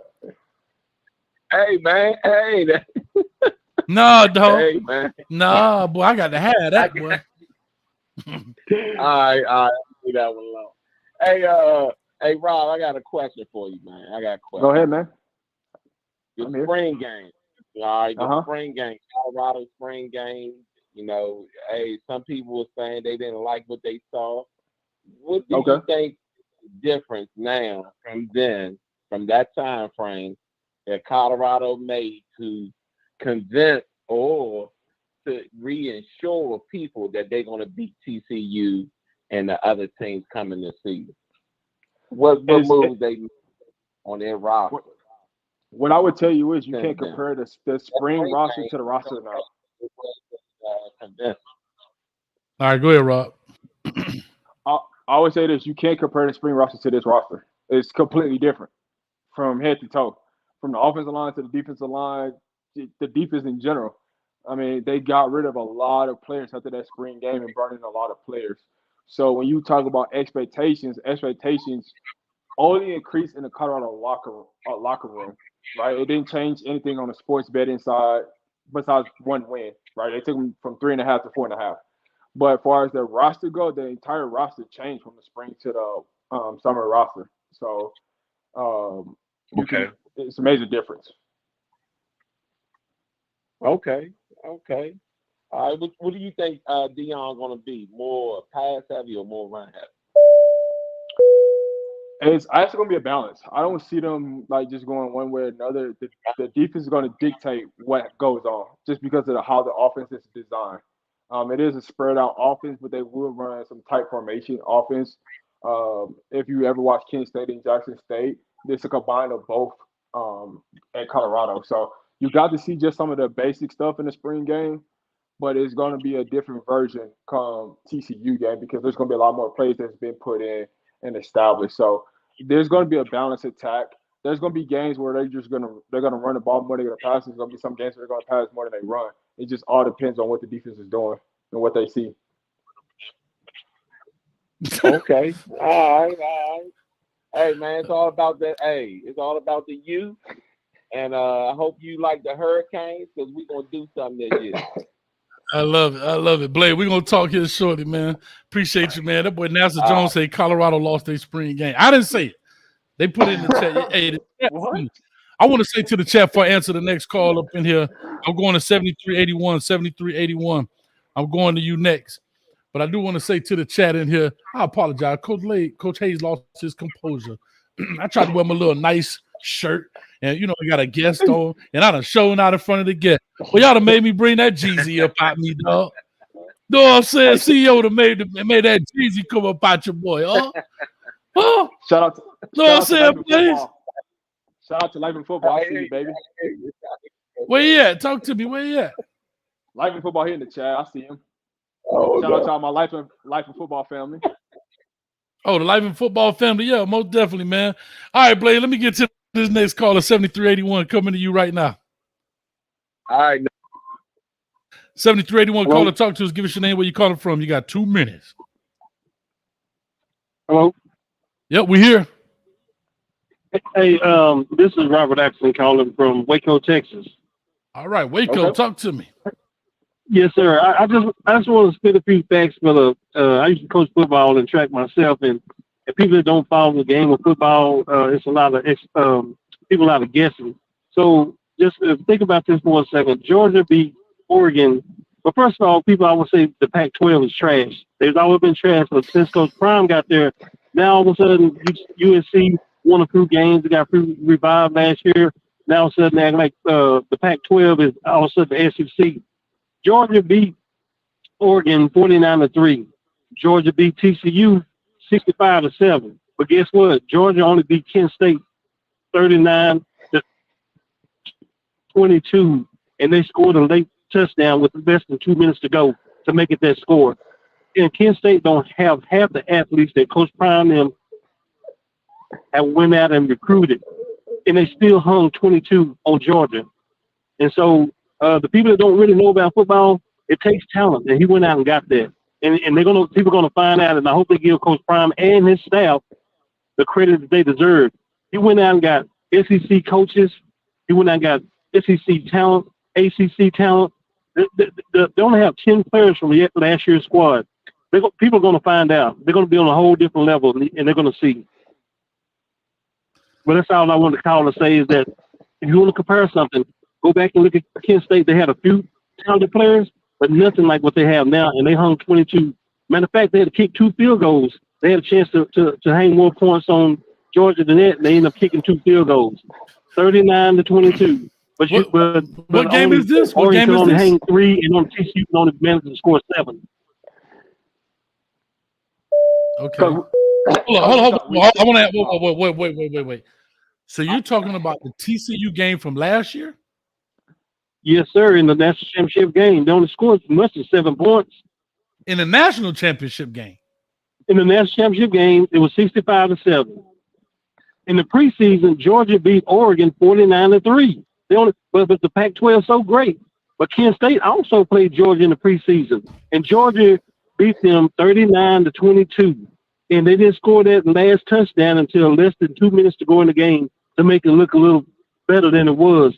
And Kent State should have scored 2 more times, but they ended up kicking field goals. I'm telling you, y'all just wait. Why do y'all think Coach Prime went out and got their head football coach? So, bro, with the talent that he has and all that speed, they spread them out. Y'all want to find out. Okay, brother. Let me go back to the Kent State Georgia game. I ain't gonna let you take this because we just talked about this, coach. I'm gonna let you take it. We just talked about this. At halftime of the Georgia Kent State game, correct me if I'm wrong, wasn't it 13? Matter of fact, I don't want to misquote because y'all will be all my neck. See, this is what I'm saying. Y'all, like, you're in Waco too with Dave Koresh. And I'm telling you, y'all got to stop, man. Y'all got to stop. Y'all got to stop, dog. Like, you're finding any and everything to try to, and it's not fair. At halftime of the Georgia Kent State game, the score was 26-13. Okay. At the end of the third quarter, it was 16. Hold on. 16-30. Mm-hmm. 2 scores. Okay. Kent State. That's a 2-time defending national champion. It doesn't matter, bro. But that proves my point that even the 2-time natties can have a down game, and that's why I'm telling you that it's so hard to go undefeated. That even the 2-time natty, with all the talent they have, can have a bad game. But y'all don't believe Colorado can have a bad game. And they just putting this team together. That is stop. Whoa, Robert,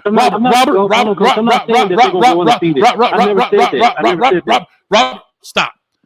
Now I'm talking to not you. I'm talking to everybody. That you guys, and I'm speaking in generalities, this is no hate by no stretch of the imagination. This is realism. You guys are trying to make a point that is actually proving the point that a national championship team, 9th stringers, should be out playing Kent State. And they, guess what? Even though the game is not close, but it's not a blowout like you expect because they're a national championship winning team. So you're expecting them to win by 65 every week.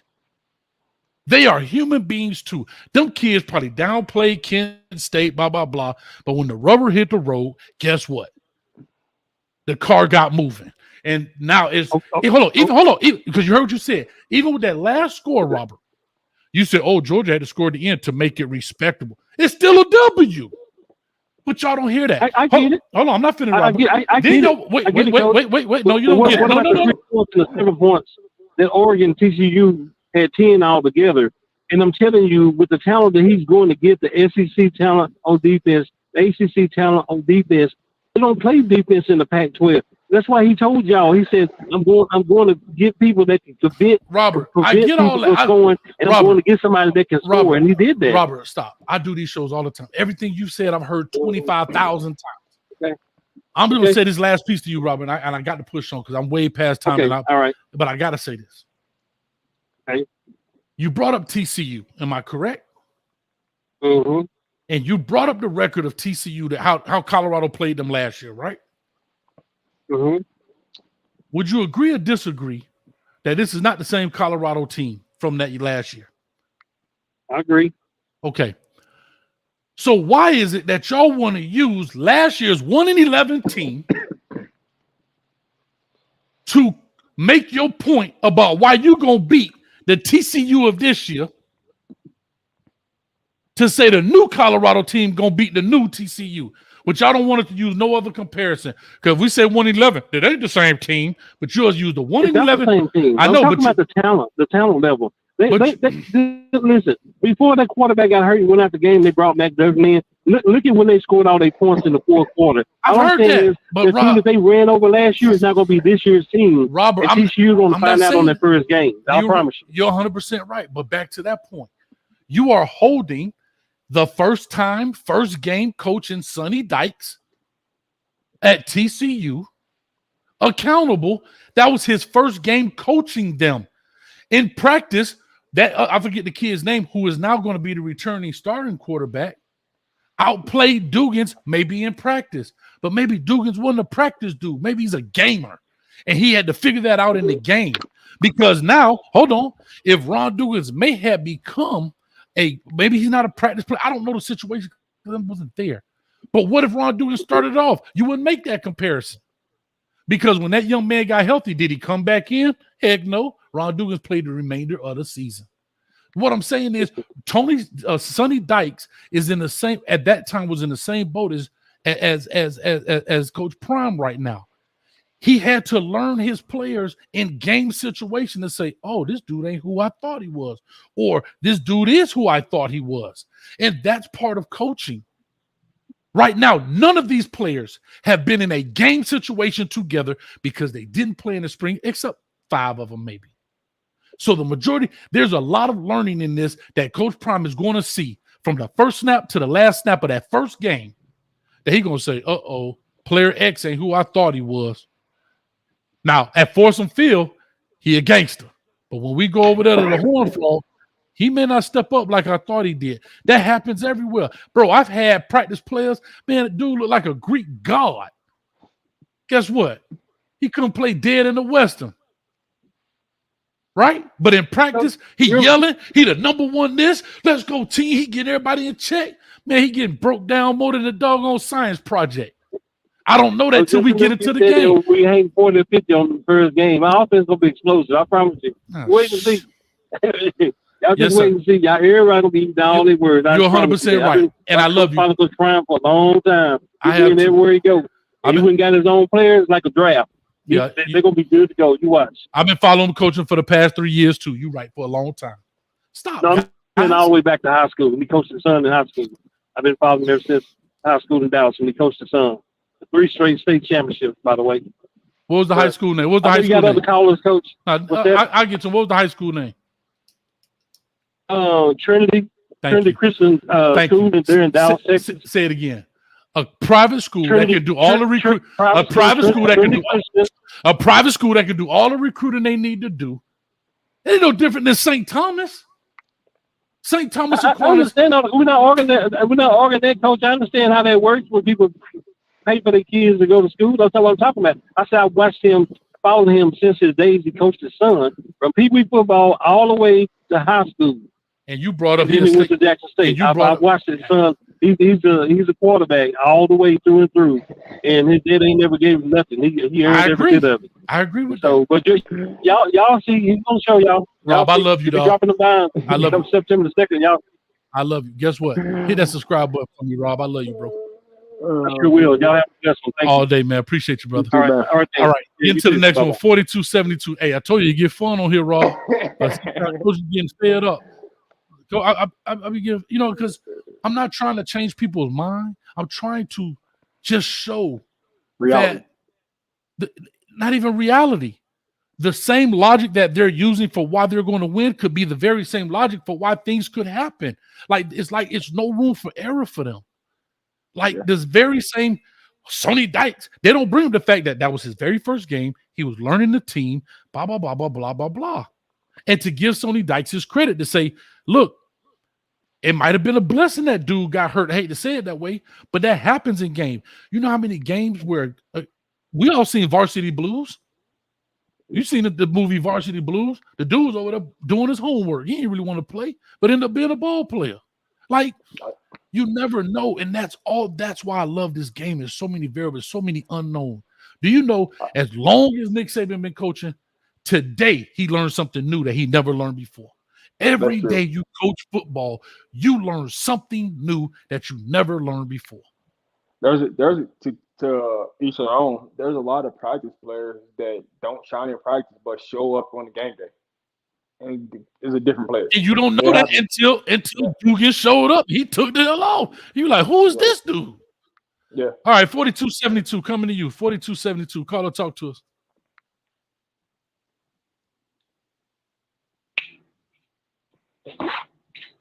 Yeah, what's up, buddy? It's Carpet Tech.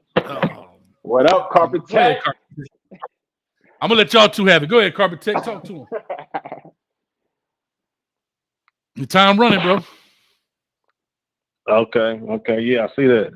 I need you to take that. When I called on my main phone line, they have to apply rates or something. I don't know what's going on with that phone line.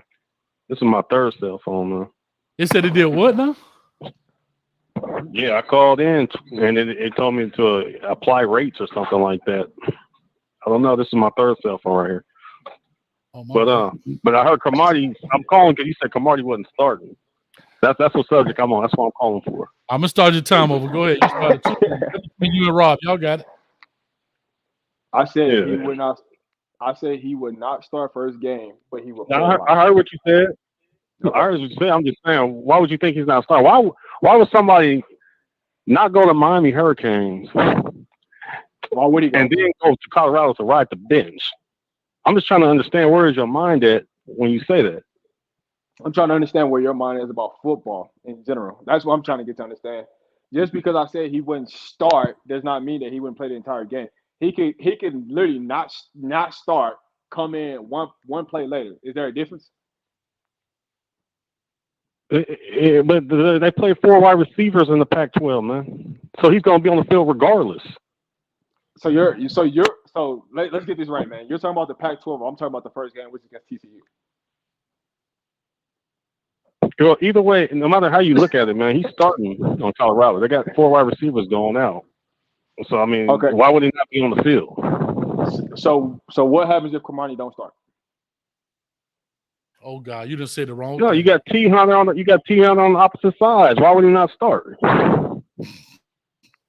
That's not the question I asked you. Why would the number one corner in America not go to Colorado to ride the bench? Who said he's riding the bench? I didn't say that. I said he's not going to start. So that don't mean he can't come in after the first play, the second play, the third play. I did not say that. So I'm asking you a rhetorical question. What happens if he don't start? Cooper, Robinson, they're playing on the inside. And you guys can stop saying who's starting over Woods and Craig because they all starting. They all playing. Woods will be on the tight end. Shaw will be a free safety. Craig be as strong. They'll be rotating like they did at JSU. So how you gonna be on the tight end if it's 4 wide receivers? We only play 2 linebackers. Hey, you So got it, man. TCU don't have You no got running it. backs? TCU ain't got no running backs? Man, ain't nobody thinking about TCU, coach. You know that. That's We talking about the 42-14 Colorado. He talking about the first game. That's all he was talking. Rob, hey, that's your fault. I know what he said. I heard exactly what he said. I'm chilling. I'm gonna sit over here and chill in the corner. Oh man. Anyway, that's it, man. We got 2 minutes up. I got another call on the line. If you want to call back in, you're more than welcome. Carbon Tech. We got one more call on the line here. This is fun. All right, appreciate you.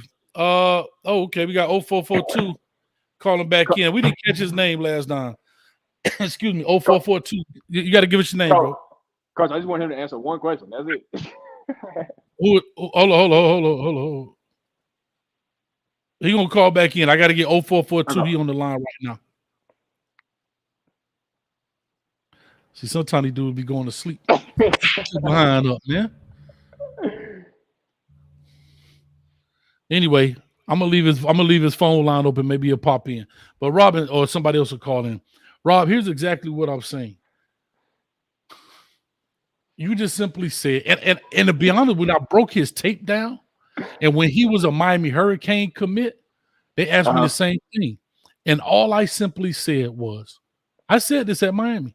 I said, Kamani McLean may not start at Miami, but if you happen to break your shoelace, you may not get your job back.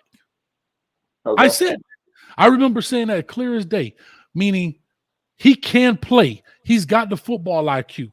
You understand me? And he may go out there. And I said the other night on the other show, he's going to make some mistakes. He's going to make some big plays. He's going to give up some touchdowns. It's football. It's freshman. He's a freshman. It's okay. Like, it's okay. But I'm telling you, this is some David Koresh, Jim Jones, type stuff, dog. This is beyond ridiculous, bro. And I'm not, and again, I want to be as clear as I can to Robert from Waco. I'm not saying that, but we want to use the 1-11 team to prove we're gonna beat TCU with the new Colorado team, but don't nobody want to use the 1-11 team for any other comparison. Like, guys, you can't have things both ways. It's okay. And I'm not saying they're going to lose against TCU. I personally don't think. I just think, like, oh, they're losing so much. Every team loses much. We watched Alabama, the running back in the national championship game. We saw number 4 come in, Brian Robinson. And everybody said, God dang, who was number 4? That boy been sitting on the bench for 4 years waiting. These teams have players that you never heard of. They have guys sitting in the wings that were good in their own right. And as much as I do this, I hate to say this. And I'll just bring Miami into this real quick. I'm coming to you 68-98. The class of 24 right now, we so fired up. Boy, the 24 class. Guess what? Soon as December coming is over, we forget about it. We forget about it. Yep. Bro, we forget about them. You want to know why I know? Because they don't talk about, bro, they don't talk about the players that came and went, right? Oh, Chris Graves, blah, blah, blah. He this. They ain't talk about Chris Graves because he ain't on the field. You easily forgotten, dog. But those kids are going to grow up and get bigger. They puppies. They getting fed. They getting nourished. They getting trained. And when they jump off the porch, they'll be somebody. But, bro, anyway, Coach, go ahead. I'm trying to go to the next caller. This is what I'm going to say. I don't know why people are taking the comment out of context, right? I did not say Cromartie wouldn't start the rest of the season. I said first game. And everybody is literally like, he didn't come there not to start. I didn't say nothing about the rest of the season at all whatsoever. I said first game. What happens? Bro, he's 6'3" with a great wingspan. He definitely can get in. Yes, I'm not saying he won't get in. You're not saying he won't get in. Cromartie's going to play a lot of the game. Nobody said he's not going to play. I've never once said that. I'm done and I love Cromartie. Sports Geek, I need you to call in. You always support this show. I don't think you've ever called in, but you're really adamant about this. I want to hear your voice. But let me get to 68-98. Call or talk to me. 68-98, you on the line. Coach Hayes. Yes. Coach Hayes, say it 380 from the chat, man. Say it 380. What's up with you, baby? What's up, man? Hey, Coach Hayes, we can't keep doing this every Thursday, man. Every Thursday? This, man. I don't know what else to do. Hey, we can't keep.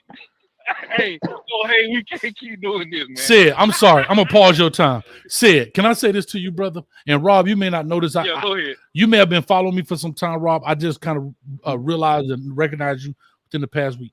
Sid is 100% right, bro. I'm tired of getting on here.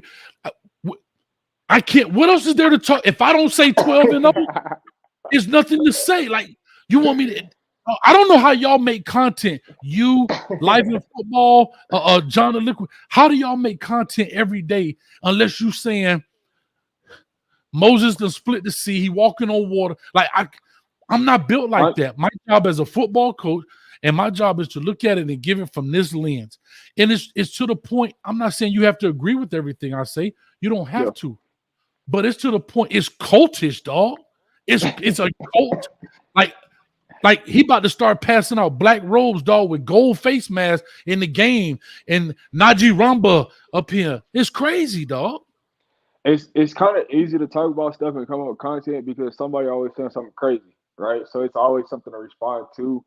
Well off, reach the people, and nearly they always give content. So it's like it's easy to come up with stuff because they give you insight to the program that a lot of people don't get at other programs. So it's like a lot of people say this and say that, but you get to see more into the Colorado program. That's what I would say. But this is the thing right here. I don't know, Gregory David, that video, when you said, oh, Kamani McLean was behind Travis Davis. Here's that video, he was just behind Travis because they were in a drill, doing a drill. Okay, like, no big deal. Like, you can't say anything, dog. And all you said was Kamani McLean was behind because you were saying Travis was teaching him. You were saying Travis was teaching him. But now, no, the only reason he was back there because they were just doing the drill. Like, bro, this is exhausting, bro. It's like I got penalized because I said Kamani wouldn't start. I didn't say the entire season or anything like that. I said this man is going to play. He's going to dominate. He's going to be a dog. He's going to get interceptions because of being on opposite side of Travis Hunter. And I say one word, he's not probably going to start the first game. And everybody just flipped it. And it's just like, why? You know what I'm saying? It makes no sense. Like, and a lot of them don't even have a valid point of why they say what they're saying. They just saying it. And I'm giving you reasons why. And I thought you had the legitimate, again, it is your opinion. It's not a fact that he's not started. It's your opinion because you're saying X, Y, and Z. I'm not getting to say it. Talk to him. I know I was on your time. I'm going to start your time. Go for it, man. Okay. You good? I mean, I keep hearing about all the dogs Colorado got in from the transfer portal. Oh, they got dogs. They got beef. They got this. But my thing is this. How can you say you bringing in dogs when the dogs you bringing in couldn't run with the pack that was with last year? Oh, damn, Sid. Why you said that? Now they finna light hold us. Hold on. I mean, hold on. Let me finish though. You bringing in guys that were third string, fourth string starters where they come from, or players where they come from. Now all of a sudden you calling them dogs. So I'm trying to figure out how can you call them dogs when they couldn't run with the pack when they was at being third and fourth string. Rob? All right, so first off, what are you comparing this to? Because if you're sitting behind a 5-star caliber player, right, and there's levels to dogs. If you're sitting behind somebody that's more talented than you, it is what it is. But what you're comparing last year's team. Last year's team, 70% of those players shouldn't even be on the Power 5 team. No, he was talking about the transfer that came in. They weren't major starters on their respective teams. That's what he's saying. Am I right? Yeah.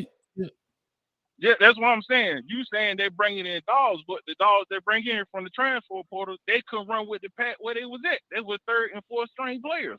They weren't even starters.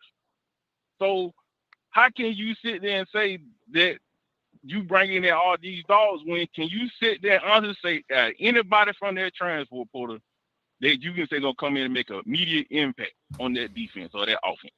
I can turn the tape on. Have you turned the tape on and watched some of these players? Okay. Let's take an example. You take Jimmy Horn Jr. is one of your projected starters, right? Yep. Okay. He had 30 receptions last year? Okay. Against a group of 5 team. Okay. USF. So you expect him to get how many receptions this year? 50 plus. Because who? Shador Sanders throwing him the ball? Yep. And I'm not just saying because Shador, they're going to utilize Jimmy Horn differently than when he was at USF. You're going to see Jimmy Horn get some jet sweeps. You're going to see him in motion. They're going to run some scripts. They're going to do different things with Jimmy Horn than how he was played at USF. Okay, let me make this point right here. Jimmy Horn's gonna double up in receptions because it's a better offense, and you got Shador Sanders throwing the ball. When he's going to a Power 5 conference with the likes of Oregon, USC, Utah, and TCU, who putting first rounders in the NFL on defense. USC ain't putting nobody in the first round on defense. You need to go look at that defense again, man. They was getting lit up last year. But you get what I'm saying. Against I get your logic. Had a cornerback going the first round. So where did that player come from? Oregon put a runner on DB in the first round. Right, but where did he come from? He came from Oregon. No, he didn't. He came from Colorado. That's where he came from. He came from Colorado. He transferred to Oregon and became a first-round pick. Okay, what my question is this. So that's what I'm saying. I'm trying to look. It goes back to what I'm saying. You claim you bringing all these dogs in from the transfer portal, but they couldn't run with the pack where they was at as third and fourth stringers. So makes so big? So I'm gonna stop you right there. Not everybody was a third. All right, finish the last point. I got to get the other callers in, CEO. But go ahead. Say your last point, Rob.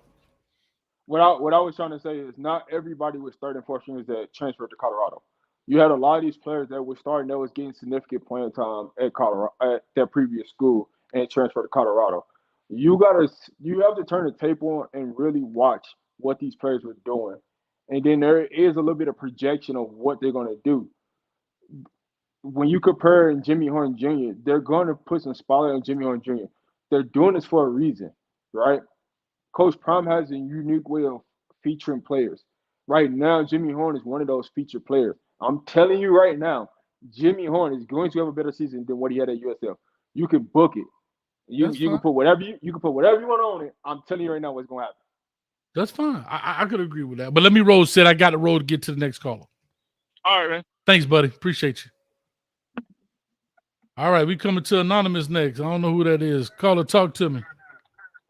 Yo, what's good, Coach? It's Sports Geek. Sports Geek. All right, you got to move the phone from your mouth a little bit or whatever because we can always sound muffled. Sports Geek, man, I appreciate you. You always support this channel. I always see you in there. But I never seen you this adamant, dog.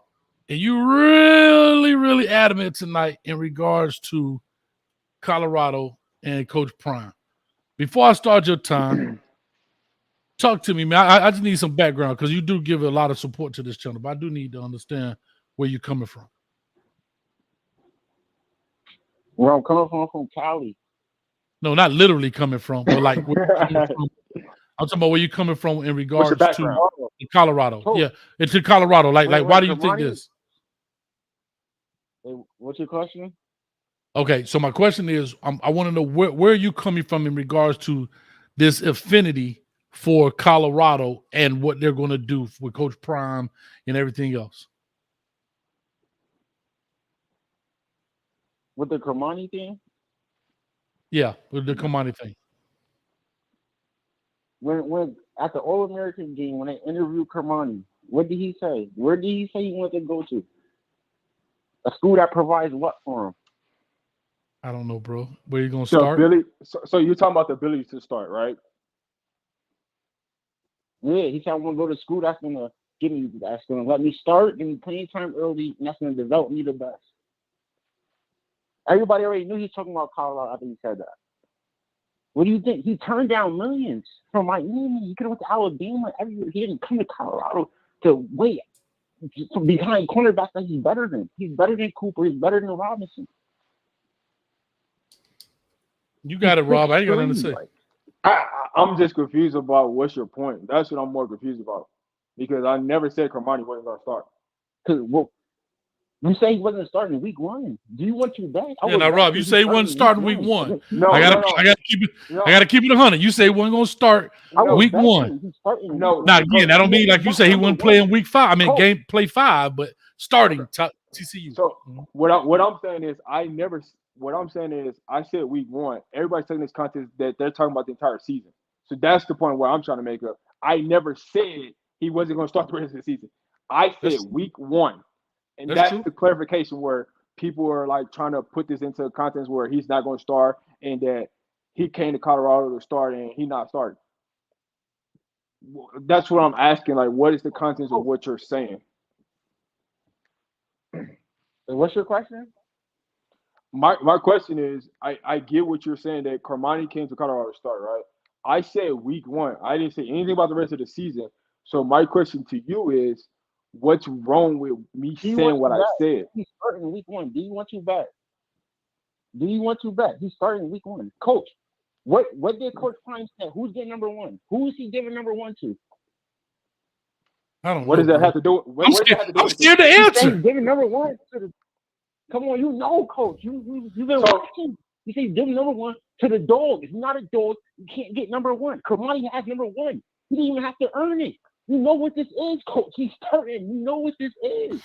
Like, so what? So my question is to you: what happens if he don't start game 1? Then he doesn't start, but he will. That's what I'm saying. Do you See, you can't do that, Rob.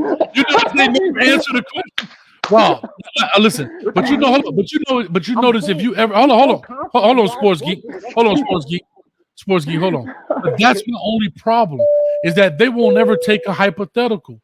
If you say like for example, if I'll say, hey man, Shedeur, like you answer, I ask you about Shedeur, and I say, oh well, if he breaks a shoelace and Ryan Staub goes out there and play, you say, you know what, he's young, I think he can get it done. You gave me an answer, a potential answer. But breaking a shoelace, as you know, I'm speaking metaphorically, is a real thing. I'll say, I can ask Sports Geek right now, what happens? Watch this. Sports Geek. And he heard everything I said. What happens if Shedeur Sanders breaks his shoelace? What's going to happen then? What is he going to get injured? He's not going to be playing. So then what happens to Colorado? I thought you fell down the stairs, Rob. No. You know what everybody else say? Yeah, Coach, he's not going to break his shoelace. He would never break his shoelace because his cleats got Velcro straps. Nah, I understand what you're saying, but bro, like, come on, the Carmani thing is like totally different, bro. Like you know what this is, bro. Like he didn't come down millions, or like he's got number 1 already. He didn't even have to earn it. Coach, so my question on his interview during the pregame show, during the walk, he said, "You have 2 number 1 corners. I like building from outside in, not inside out." He told Coach Charles Kelly, he's the coordinator, don't worry. You have 2 number 1 corners coming. You have 2 number 1 corners on Saturday. He already said it during the interview. You gotta peep it, bro. So here's my their mother is feeling that they love Coach Prime because he keep it real with them. Mm-hmm. So here's my other question to you. When Shedeur and Travis is going, Carmani is the next thing for him that he's gonna market. So all right, let's go wrap this up. I got 2 more callers in the back. Go ahead. Say your last question. Here's my question to you, right? What negative thing did I say about Carmani? Because I haven't said anything negative. I said nothing but positive things. I just said he wasn't going to start game 1. He was going to play a lot in the game. So what negative thing did I say about Carmani? The players in front of him is not better than him.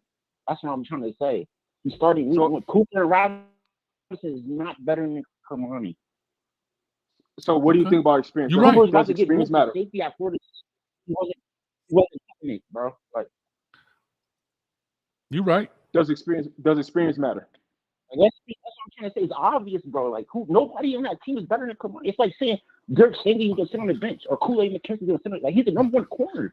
He's the number 4 corner, not the number 5. He's number 1. You're right. You're right, man. You got it. You got it. Bro, do you want to bet, bro? You so confident. Let's just bet. That's all I want to do. Can we get a bet? You got it, man. You got it. You got your value, your opinion. I got my opinion. I don't need to, man. I don't need to. All right. Got it. I appreciate it, man. Thank you. Hey, thank you for calling in, Sports Geek. I know you always support the channel. I always see you in the chat. Thank you, man. I appreciate it. 1561 coming to you next, man. 1561 coming to you next. We about to wrap this up here in about 6 or 7 minutes or so. So go ahead and do this. I know Life in Football didn't come on at 9 o'clock. He think he's coming on what, at midnight or something? He's doing some crazy stuff because I think he's doing an interview with some of those Colorado players, so they're behind and they have trainings and classes and whatever they got going on. That's probably why. I don't know. See, look at me. I need to slap myself and talk about somebody else. Talking about somebody else channel. I don't know what's going on, but look at me trying to help out. So I need to go on and be quiet. Anyway, 5161. I'm sorry, 1561. Call or talk to us. Got 2 minutes. What's going on, Coach? Trying to figure this thing out, man. Talk to you. What's your name? I'm late, man. It's Big LT, brother. Oh, What's Big happening, LT. Big LT? What's happening? What's going on, brother? Who was that up there again? Who was that? That's Rob. RobDaManMedia. Baby. Okay. Rob the Man. Okay. Rob the Man. What's good, brother? What's good, baby? What's good, bro? I'm subscribed to you, fam. I'm glad you up there, man. I was sure. If that's you, I ain't got nothing on. I ain't got nothing to come up there to make. I thought it was a stupid argument from the jump. When I'm sorry, I came in late. So I mean, when I was trying to figure out what Rob the Man was talking about, but when I heard you say he was starting, I feel the same way. To be honest, and I'm Colorado. I'm Colorado all the way through, probably through. But I don't think he's gonna be the number one, the number 2 corner over there. I think like Rob the Man saying, he's gonna play. He's gonna be out there on the field. He is gonna play, but he's not gonna, he's gonna have to do some spectacular stuff in this fall camp for him to be the number 2 corner. Because I think some other guys, just off of experience, gonna get that that starting position over Camardi. But he will get a whole lot of PC. Hey, real quick, man. I started your time over because y'all spent about 45 seconds talking about, what's up, man? What's up? What's up, man? So I started your time over real quick. Big LT. Nah, you good. You good. Real quick. Rob said that Trevor Woods starting at safety. What you think, Big LT? No, I did not. No, I did not. I'm getting messy. I'm getting messy. I'm getting messy. No, I did not. Hey, hold on now, Rob, man. Now you tripping now. Now you really tripping. I know you didn't say that now, brother. You know I didn't say that. And I like Trevor. I told him. And I like Trevor, man, but he not starting. Hell no. Why not? Why not, Big LT? Why not, Big LT? It's a reason, Coach Hayes, when they put up that returning, I think was it safeties or deep. I think it might have been returning safeties or deep back. He wasn't even on the list. They had 2 players that didn't even play for them last year on the list. You know what I mean? They had Cameron Simmons and who's the other safety? The other player Ward that was on the list. Ward. I don't think it was Trevor, but I mean. Ward. I just think the talent is too much for him. I don't think he's starting over Vito Tisdale. I don't see him starting over Shiloh or Travis J. He's gonna be a great. He's gonna play though. I think he's gonna be like in a little rotation, fake in the box or something like that. He's gonna be something like that in special teams, kickoff, and he ain't starting at safety, man. So I'm gonna say that. So I'll say this. So to Aaron, if she's still watching. When I get messy, that's when I'm getting messy. I'll say it. I'll be like, ooh, I'm getting messy. But me having Rob on the show, I wasn't trying to be messy. I was trying to just get an opinion from somebody else to hear their side. I wasn't trying. Now that I was going to be messy because I remember Rob saying when we got to Trevor, he said, man, the Big LT was in here. He going to be hot because Trevor started. And that was me, but it's all entertainment. Guys, that's the biggest piece. I want the Colorado Colt. That's the new name. I came in late, Coach. Give me something before I get off, man. Give me something. The Colorado Colt gotta relax. Just like them Hurricane fans. Why we gotta be a coach? Tell me what's the that's why I want to know, Coach. Hey, let me know what's the debate. What's the debate about? The biggest debate is if you say anything that is not 100% Colorado, you're a hater. You need to be this, you that. You No, like when Rob came on there, it was there, man, they told the man he was high, he was drunk, he need to get off the show, he delusional, he don't know what he talking. And all he simply said was, Kamani McLean won't start the very first game against TCU. But That's it. That's just, you can't pay attention. That's just super. You can't pay attention to that, man. A lot of them folks probably didn't even play football in real life, man. And I think Kamani is a monster. I think he's probably gonna be starting by game 2 or 3. You know what I mean? But he's a freshman, man. You know what I mean? He's gonna have to do a whole lot in this fall camp. You know how many balls, not just second string guys he's gonna be able to pick off. He's gonna be able to have to pick off Shador. And here go the thing. And here go the thing. My man said 380 said it best. Every Thursday, you can't even have a show because you spend your time defending why they ain't going 12-0. Like, you can't say anything. If I'll be like, well, you know, they gonna do this. What? You're a hater. It's like what? Like you ask them a question. Like for example, if I say, like I brought up, like every time Rob has brought up a question of what if, they never answer it. They just say, oh, that's not going to happen. And then they go back to their point. It's like you can't even have a dialogue because they're so headstrong that this, and that. Like dudes here talking about they're going to beat TCU 62-7. Oh, no. No, brother. I'm a Colorado fan, brother. And me, you know, I think it's going to be like something like, to be honest, I think it's going to be like 38-23 or something like that. Who winning? Colorado. Who winning? See? Oh. There you go, that coat. I knew it was coming. Come on, man. Listen, Big LT, I love you, but I got more people in the back. Yeah. I'm telling you, Coach, that TCU is suspect, man. That quarterback, Chandler Moore, is a suspect. That O-line and D-line is very suspect. Watch this. I'm finna get, hold on. Watch this. I'm finna get hated on so bad. You ready? I'm finna put myself out. Go ahead. Say what you gotta say. Go ahead and say what you gotta say. This getting messy right here. So, Aaron, if you're out there to let you know, I'm finna be messy. Y'all call somebody suspect. We just went over the offensive line. Y'all got 2 Kent State Golden Flashes and 2 Jackson State out of the 5. No, one Jackson State and 2. Okay. One Jackson State and 2. Okay. Hold on. I'm being corrected. Hold on. Whoa. I'm being corrected. 1 Jackson State, 2 Golden Flashes, and what else? The 1 and 2 CUs. And 2 currently from the 1-11 team. And you talk about they O-line is trash? How you know they starting though? We don't know that they're going to be starting week 1. That's what we talk. Oh, see what I'm saying? But that's my point. That's my point. But hold on. But on them two Kent State linemen, how many sacks did they give up against Georgia? I keep bringing up Georgia. Just them 2. Oh, I'm just saying. You saying it like them 2 are suspect. How many sacks did them 2 guys give up against Georgia? Okay, how about this? You know what? You right, dog. You right. You right. You're right. Hey, Big LT, you got to go back and watch the show, man. I went in depth. We went through the whole depth chart, Big LT. That's why I'm saying that. And the list that I got was from June 9th. Yes, it could be updated. I get it. I got it. I understand. More people came in. We literally talking about a month ago that list was updated. Maybe some more guys came in. I don't know. There's some guys that may have been left off. I would just again right back to the hypothetical that list comes out. Oh, that list ain't right. That list ain't right. That list ain't right. Okay, I'm only going off the information provided. I don't know. Nobody truly knows. It's not though. A lot of it's not though, man. But that's what I'm saying. They get a lot of guys in there that we just seen today on the video that just came in there new. They just got an inside linebacker from Tennessee. They just showed today. I know. That's my point. But nobody ever right if it don't fit the narrative. I got to run, Big LT. J Love T in the back. I love you, man.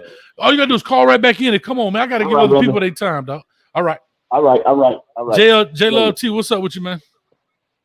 What's up, man? Good evening, fellas. Don't run from the smoke. I got this question for your guest, man. Good evening, brother. How you doing? Oh, I'm ready, man. Ask your question away, man. J Love T is the hard questionnaire. Ask your question, man. I'm ready for it, man. Sound like Kane fans, don't it? Hold up. Can I say this real quick, J-Love T, before you get started? It sounds like Kane's fan. We sound like Kane fans last year until we got fumbled with this 5-7 season. Am I right or wrong? Yeah, that's fact. That's fact. We literally, bro, we going to the ACC championship. We got Mario Cristobal. He is the Hurricane. He is Miami. We got the SEAL Team 6 of coaching. We got the Broyles Award winner. We got an NFL coach. We got a national championship defensive coordinator. We got a national championship DB coach. We got a gold jacket defensive line coach. We got a gold jacket chief of staff and Ed Reed. We got the best O-line coach in the game. Mario Cristobal is the best recruiter. We got Kevin Smith coming in, bringing Henry Parrish. They gave us $100 million. They paid Mario Cristobal $80 million. They built a brand new facilities. We got John Ruiz. He cutting NIL deals, and we 5-7. And we 5-7. And guess who got blamed at the end of all of that? The players. Oh yeah, for sure. So anyway, what's your question? After my rant, please go ahead. So, who will make a bigger impact for Colorado? Gary Harrell, Coach Flea, or Charles Kelly? Not Gary. I'm sorry, Charles Kelly or Sean Quick. Oh, Sean Lewis. Okay. Or Sean Lewis. The bigger impact is going to be Charles Kelly, because the defense is what's going to help Colorado win games more than the offense is. The offense is going to score points. Their fast-paced offense, are they going to struggle at times? They're going to struggle sometimes. But the biggest impact is going to be Charles Kelly, just due to the fact of it's a brand new defense. It's new. Nobody knows exactly what they're going to run. Everybody's speculating it's going to look like Alabama and this and that. But at the end of the day, until they actually play, you really don't know what you're getting yourself into. But the biggest impact is definitely going to be Charles Kelly. Just because of the more impact players that he has on defense and what he can do on defense and play multiple defenses. Bro, dude told me, Coach Hayes, don't you ever compare Mario Cristobal to Coach Prime. Don't you ever lowercase coach on Coach Prime. Yeah, that proper noun, a proper uppercase then. Zion. Coach Prime, baby. Hold up, because Coach Prime out here blocking people for telling him to use proper grammar. So guess what? Zion, get to it. I'm just playing with you, dog. I'm just playing. Don't lose this crowd. Can you put the previous question back up, Coach? The question when the fella said Coach Mario's not prime. Yeah, he said no. He said Mario is not Coach Prime. Okay. Actually, when you think about it, they're exactly the same thing. I'm gonna quote a very intelligent gentleman. His name is Coach Hayes. If you had everything before and you couldn't win the big one, what makes you think when you get a bigger job, you'll be able to succeed? So Mario came from Oregon, where he underachieved. If you ask Oregon fans, he underachieved with what he had, came to Miami, because we had the success that he had at Oregon, and he stuffed the butt. So they're basically the same. Well, so where did Coach Prime fail at? I'm lost. No. Coach Prime didn't fail. Most people do feel that Prime should have done more at Jackson State than what he actually could, but you still give him credit for what he has accomplished. And he was able to get a promotion and a pay raise at Colorado for what he accomplished at Jackson State, or what he was able to do at Jackson State. He was still able to recruit at a high level, send players to the league, and compete for the SWAC. Quote me if I'm right or wrong. Oh yeah, so he did Oregon. So I'm just trying to figure out where I'm just trying to figure out where Coach Prime underachieved at Jackson State. To be honest, he changed a lot of things for HBCU and put the spotlight on HBCU when there's not a lot of coaches that can do that. They can get the headways, to get ESPN to talk about them, to get game day there. So when people say Coach Prime underachieved, what do you mean by underachieve? Because if you want to not Coach Prime, well, they're speaking in regard, but I'm gonna say this, Rob. They're not speaking about the off the field and the perimeter stuff. We're talking strictly like record, and I think his comparison, because I got other callers, so I got to push on. But we're talking about. No, hold on, don't leave. But I think he's talking about so far as winning the quote unquote natty in their respective conferences, right? That's what I'm going into. Right. So, for example, Mario Cristobal wins. What did he win? 2 Pac-10, Pac-12s? Did he win 2? So he won 2.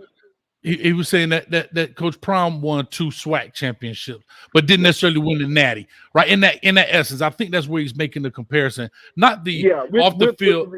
Not off the field stuff, because I know it's going to start going into a tangent, and I got quite a few people on the line. No, that's the point I was about to finish about people saying he underachieved about the Celebration Bowl.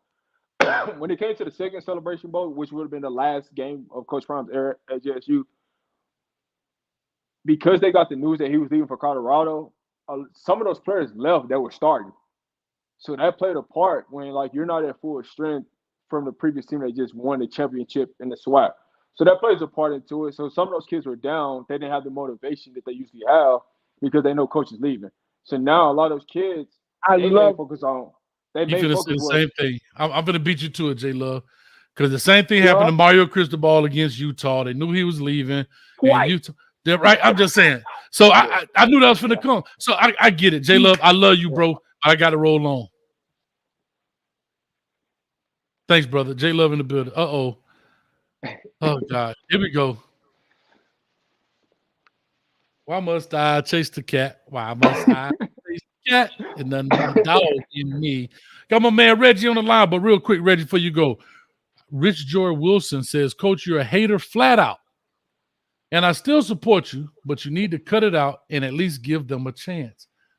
Those last 5 words, at least give them a chance. I'm not saying they don't have a chance. Did I ever say they're gonna be lose? No. What, like, where do y'all like? That's the part that I want to bust a blood vessel in my brain, bro. Like, where do y'all get that part from? At least give them a chance.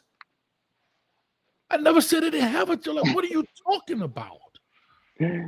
How am I flat out? Hey, this is the stuff that drives me, and this is the stuff that we can't do a show every week, because this is, if you say anything, this is the perfect response of what you get. Coach, you're a hater flat out. I still support you, but I need you to cut it out. At least give him a chance, because I say left and not right. Like, I'm not understanding. Like, you can't. But people are saying, Coach, you can't worry about it. No, you cannot have dialogue, or you can't have a show, because I'm trying to understand, bro. Like, I'm trying, and I try to give every analogy I can. That there is a crawl before you walk thing in life. And I'm not saying that Coach Prime won't be great. I hope his behind go 12-0, and I will do a whole nother show apology. I've already apologized to the man. 200,000 views later, I've apologized to the man for when he left Jackson State and came here. What I'm saying is there's still a component in football that there takes a point. But this part right here is what kills me. Coach Hayes, you're a straight flatter. Give them a chance. At least give them a chance. What have I taken from them? Rob, you say you've been following the show. Where have I been a hater? It is you just asking for questions for dialogue, right? Just to get answers. And it's a talk show. Yeah, Prime time talk. Yeah. So some people take a lot of things out of context. Just, what they took out of context from me, and I just there's no win or losing in this situation. That's what I'm gonna say. Like and I know they're saying, like, Coach, you can't let it go. You gotta let it go. But you can't, right? Thank you, Ellen. This is me giving them a chance. Coach, give them a chance to go 12-0. If I don't say that, I didn't give them a chance. Hey. If I don't say that, Coach, you're a hater. We coming. Just say we coming. Just say we come. CEO gonna show me how much a chance I got. All right, we're going Reggie on the line. I'm sorry, baby. Go ahead, talk to me, man. Coach Hayes, what's going on, brother? Bro, I got a whole headache up in here, man. I see it, man. Rob, how you doing, sir? I'm good, man. How are you? Yeah, I'm good, brother. I'm up here actually. It's funny that we're talking about Colorado. I'm actually up here looking at ESPNU, looking at one of your opponents for next season, this coming season. Oregon State. Okay. Pretty good. Look pretty good.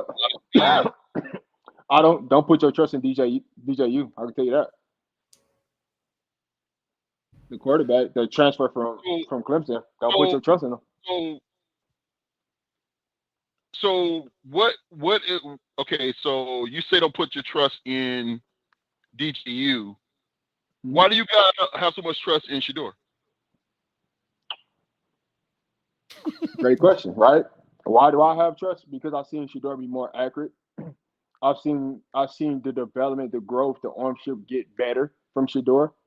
I haven't seen that from DJ at Clemson. Let me ask you one I've question. seen him struggle more. I've heard many callers. I've just been sitting back listening, and I've heard many callers call in, say they've been following Prime since he coached Pee Wee football and his son's a quarterback. Can you guys tell me any scenario where Shedeur Sanders had to earn his spot, where his father wasn't the coach, where he actually earned the quarterback position, where his father was no way involved with the team? No, I'm talking about no part of the staff, not no booster, not no nothing. That his son actually earned the spot where his father was not involved. Well, his father's been coaching him, so that's an irrelevant question. But what I would say to you is, that's a problem. That's a problem. How do you really know that he's earning this? That he's earning this? You just said that his father told all the quarterbacks that were like Colorado that it wasn't even them sticking around because he had his starting quarterback, right? Yeah, I mean. So, and I looked at the depth chart. Any sensible coach. Now I'm gonna ask Coach Hayes this, but I'm just gonna go. I'm gonna give my first opinion. Then I'm gonna go to Coach Hayes. Okay. If I'm a coach that's coming into a new situation where I know the players I had on the roster were bad, and I'm trying to set myself up to succeed in my first year, why wouldn't I go get a proven backup? It doesn't have to be a starter. I'm talking about a season. It could be a sophomore. It could be a redshirt junior. Why would I go out and accept the transfer of two freshmen, not one, two freshmen, knowing there's a possibility that my son could go down? I don't want to, like Coach said, I don't want to put that on any, but the chances of a quarterback not getting dinged up in a season is unlikely, especially one that runs. I think he scrambles and runs around. So he's going to take some hits. And my thing is, the medical staff may say, "Hey, coach, we need to take him out." Coach looks down the sideline. He sees a redshirt freshman who hasn't even been given half of the snaps in practice. He know they're not ready. What do you do? I would tell you this. Your son back in there. I'm gonna let you respond. Go ahead, Rob. I'm gonna let you respond. I'm gonna tell you this. They have brought in an experienced quarterback. So that's research, right? That depth chart is not up to date. So what you see is not what's really at Colorado right now. So there are experienced. So who is it? So help us out. Who is the other quarterback? Where did he come in? Where did he come from? He came from JUCO. He came from the JUCO ranks. Okay. So he's not official. He should be on the official Colorado website now, but he doesn't show up on that depth chart. So that's cool. Yeah. So I'm telling you right now, like they got some experienced quarterbacks, right? But you got to put in context. If I'm an experienced quarterback and I know that Shedeur Sanders is going to start, and I'm running out of eligibility, what sense would it make for me to come to Colorado unless I'm coming out the JUCO ranks? So I'll say this, Rob. I'll say this. Hold on, Reggie. Let me answer this. So you said that before, and I wanted to say this too. It's not a grad transfer quarterback, or it's not going to be a senior quarterback. To his point, to Reggie's point, actually, I wanted to mention that earlier when you said it probably about an hour ago when we were talking. I would have liked to see the red shirt sophomore guy come in, knowing that Shedeur has 1 year, possibly 2, right? He can go after next year. He will probably stay 1 more year, so that's 2 years. That red shirt guy, right? Especially with the transfer portal is, you ain't got to stay, but you are, because you're not going to sit forever. And the way y'all talking, and when I say y'all, I'm speaking in general about Colorado Colt. Y'all gonna be whooping people ass 65-7. So Shedeur gonna be sitting down anyway. So this young man could get legitimate playing time in case a shoelace breaks. You understand what I'm saying? So when he goes to TCU and they're whooping him 65-7, Shedeur's taking his pads off at the end of the second quarter. So this red shirt sophomore transfer who has some game experience, been in college, is not new, he could get some legitimate playing time behind it for the what if. Because people don't realize in college, you know this, Rob. You don't have the helmet on. We talked about this. You got to have the what if. How many times? How many times have y'all gone to play a team? Coach tell you all week, we worked on. What'd you play, Rob? I played slot receiver. Okay, slot receiver. When you see 2 high shell right there, they playing cover 2. That's what you're gonna see all week. Well, dang, as soon as you go out there, guess what, Rob? They put that press covers on you. They're in quarter. No, but they're in quarters now. It's a little different. Yep. Do you stay with the cover 2? No, because you're gonna walk right into the teeth of a cover 4 defense. So you got to make some changes. What if? What if they don't? I got to be able. Now, why you think that call sheet so long on coaches? It's 3-4 pages of plays, and 2/3 of that is what ifs. A third of it is the calls. The other 2/3 is what if my original plays don't work? I go to this. What if that don't work? I go to that. Ain't no different than being in the military. I ain't never been in the military, so y'all, I'm not trying to. Please don't say I was out there shooting guns, and I apologize. But I was just trying to say every military exercise has what ifs in it.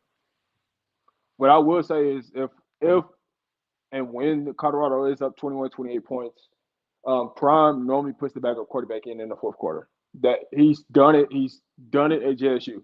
If you turn the tape on, you watch when they're up big on teams, he does put the backup quarterback in to get that game experience. So I'm gonna ask you a what if. I'm gonna ask you a what if. Since we've been asking what ifs. What if they ain't up that much until the shoelace break? That's the issue. What if you're going to TCU and it's a 3-point differential, a 4-point, a 7-point differential? You can't risk that. You're going to Colorado State, right? Okay, let's just say y'all blow them out. Great. That's one game. Then you go to Nebraska. It's a 4-point, 5-point, 6-point, 7-point differential. It's not enough to give another guy a try. Then you go to USC. I don't know who's next. Oregon. Oregon. A 3-point, 4-point, 5-point differential. USC, a 3-point, 4-point, 5-point differential. Like these games, the front half of y'all schedule is serious. People are underestimating Nebraska too. Coach Matt Rule ain't no slap. I'm telling y'all. I'm telling y'all. They're gonna come to fight, but in the end, Colorado's gonna win. I don't care. We're talking about the opportunity for the backup quarterback in case Shedeur breaks a shoelace. So what if you do that, and then now you're gonna tell Ryan Staub to play the rest of the 8 games? Yeah, I mean, it's always this man up mentality. You know, that's just what it is. Okay, all right. I like that next man up mentality. Well, then why we recruit? If it's next man up mentality, why you recruit? Why y'all got 15 wide receivers? Hey, we're loaded. You know why? It ain't next man up. It's the best next man up. Yeah. That's what people got to understand. That next man up mentality, that's a bumper sticker, man. When you in that coaching room, why you think they're recruiting the way they're recruiting? I got to get the next best man up and prepare. And that I'm going to tell you this. Right now, I think that's going to be a fatal flaw in Colorado. Lord, I know I'm labeled as a hater, but I love the fact you got 15 wide receivers and they rotating. That's goody goose shoe. But you better have a dude that can come in there and play behind Shedeur in case something happens. Let me ask you this: you got car insurance? You got car insurance, Rob? Yeah. When last time you had a car accident? Thank you. That's my point. You pay it every month. You pay it every month. Just in case. You better have some insurance back here just in case. But I think y'all underestimating these freshmen. So I think these freshmen are going to be better than what people expect. I'm not even underestimating talent, bro. Look, let's go back, because now I'm not underestimating their talent. I'm underestimating the game experience. Okay, gotcha. These are freshmen. They ain't never been in a stadium with 100,000 people yelling at them. But this redshirt sophomore, he may not have played, but he's been in that arena with a stadium. Bro, you ever been in a stadium when the concrete bouncing? Concrete bouncing on you. Yeah, everything shaking in. You feeling the bro, vibration. It's so loud, you can't hear yourself breathe. Yeah. See, that's what I'm saying. We can't pick what we want out of this pot. Yes, I'm not underestimating his talent, but I could throw my big behind could throw a 10-yard out in the training facility. But can I throw But can I throw a 10-yard out? Can I throw a 10-yard out when the Tyler Davis is coming down my throat, 320 pounds? Can I throw a 10-yard out when this dude has just slapped me in my back? Can I throw a 10-yard out when he done got up under my chin like a party hat? Huh? Can I? I haven't had that experience yet. That's what I'm saying that's missing, is the lack of experience at that particular position. Gotcha. Just in case something happens. And I hope the God Shadou Sanders made a steal. I'm sorry, I had to rant a little bit. I apologize to old school. I see you back there and everybody else in the call. But I'm getting to the point where it's not even following the basis of logic football. And everybody responds, well, Coach Prime made the average man. He ain't fucking playing. He's not free. It's the players. You can train them. He's not playing the game. You can do it, but at the end of the day, the players are the ones playing. Like God, this is something, Coach. This shit aggravating as all hell. Coach, this is something that I have yet to hear anybody bring up. Even Colorado worshipers. These players you're bringing in are coming from all over. Playing in Colorado is different. The atmosphere is different. You're playing so many miles above sea. It's different. You got to get acclimated to the environment. Practice is going to be different. Why do you think Kamani's out there throwing up during practice? It's different. They got to get acclimated to the environment on top of learning a new system. Look at this. Look at this. Hold on. I'm sorry. I got to cuss this punk motherfucker. Coach Hayes, you a goofy. I'm out. Nigga, F you, dog. Get your ass out of here, man. Yeah, man. Get out of here. You know what? Because you just want to just talk. I'm not being goofy. If Zion understood what I'm talking about, what if I'm goofy? Nigga, your mama goofy. He understand them. Like, they kill me with that foolishness, dog. Like, they kill me with that stuff. Yeah, man. They're in that fandom. Goofy. That's what happens when you present them with facts. Stuff that but these are things that you haven't even thought about it, bro. You call me goofy. Right, yeah. Ass family goofy. I mean, honestly, I'm getting out of character. Best case scenario. Yeah, your pitch off, but you good if you want to rock like that. Listen, I'm out of character, dog. But I don't even care. No, you good, man. I don't even care if I'm out of character with that. Because you know what? Here's why I look at it, dog. People don't even want to listen. No, they don't even. Instead of you saying, you know what, coach, you got a legitimate point. We still gonna win by 50. I can take that. But you just want to. This is why we don't get anywhere, because you're not even willing to listen. I sit here week in and week out and listen and listen. And I even did a show, Prove Me Wrong. And I listened to this. And nobody, and I'm not saying they won't be 8-4. I said 6-6. And that's higher than what Vegas gave them. But I'm the goofy one. Well, Vegas do this all day. They got statisticians who look at this because they're not doing off-the-cuff bets. They got to win. They got to have the odds. Some people may beat it, some people don't. Right. But the house always win. But I'm the goofy one. Man, F you, dog. Well, anyway, I'll say this. Weak man that can't express himself without using terms like that, man. That's a weak person. Man, I don't care about that. I just don't like the fact you talking about goofy, I'm out. I hope you hit the subscribe button on the way out. Matter of fact, I hope the damn thing hits you back. Because, dog, to me, that's stupid, bro. Go ahead, Rob. I hear you trying to say something. Rob, say your point. I got to No. get these other people in. I'm sorry, No, man. no, I always say this, like me and you had a conversation, before we got on here, and I'll bring up every factor, right? When it came to like injuries, schedules, referees, all that stuff, I play a part to all those things because at the end of the day, you don't know who got what against Colorado. It can be one ref that can change the entire season for Colorado, So that's the factors of what I'll look at. Right. No, you're 100% right. It's so many variables to this game.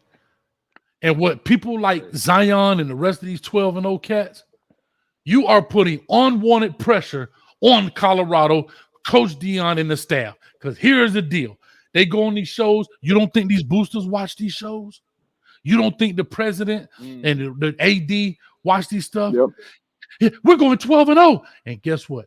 Let's just say, give them a chance, coach. All right, I give you a chance. Let's say 9-3. No problem. But then what happens the following year? We see it all the time. Then the following year, you drop to 5-7. It happens. The new car smell wore off.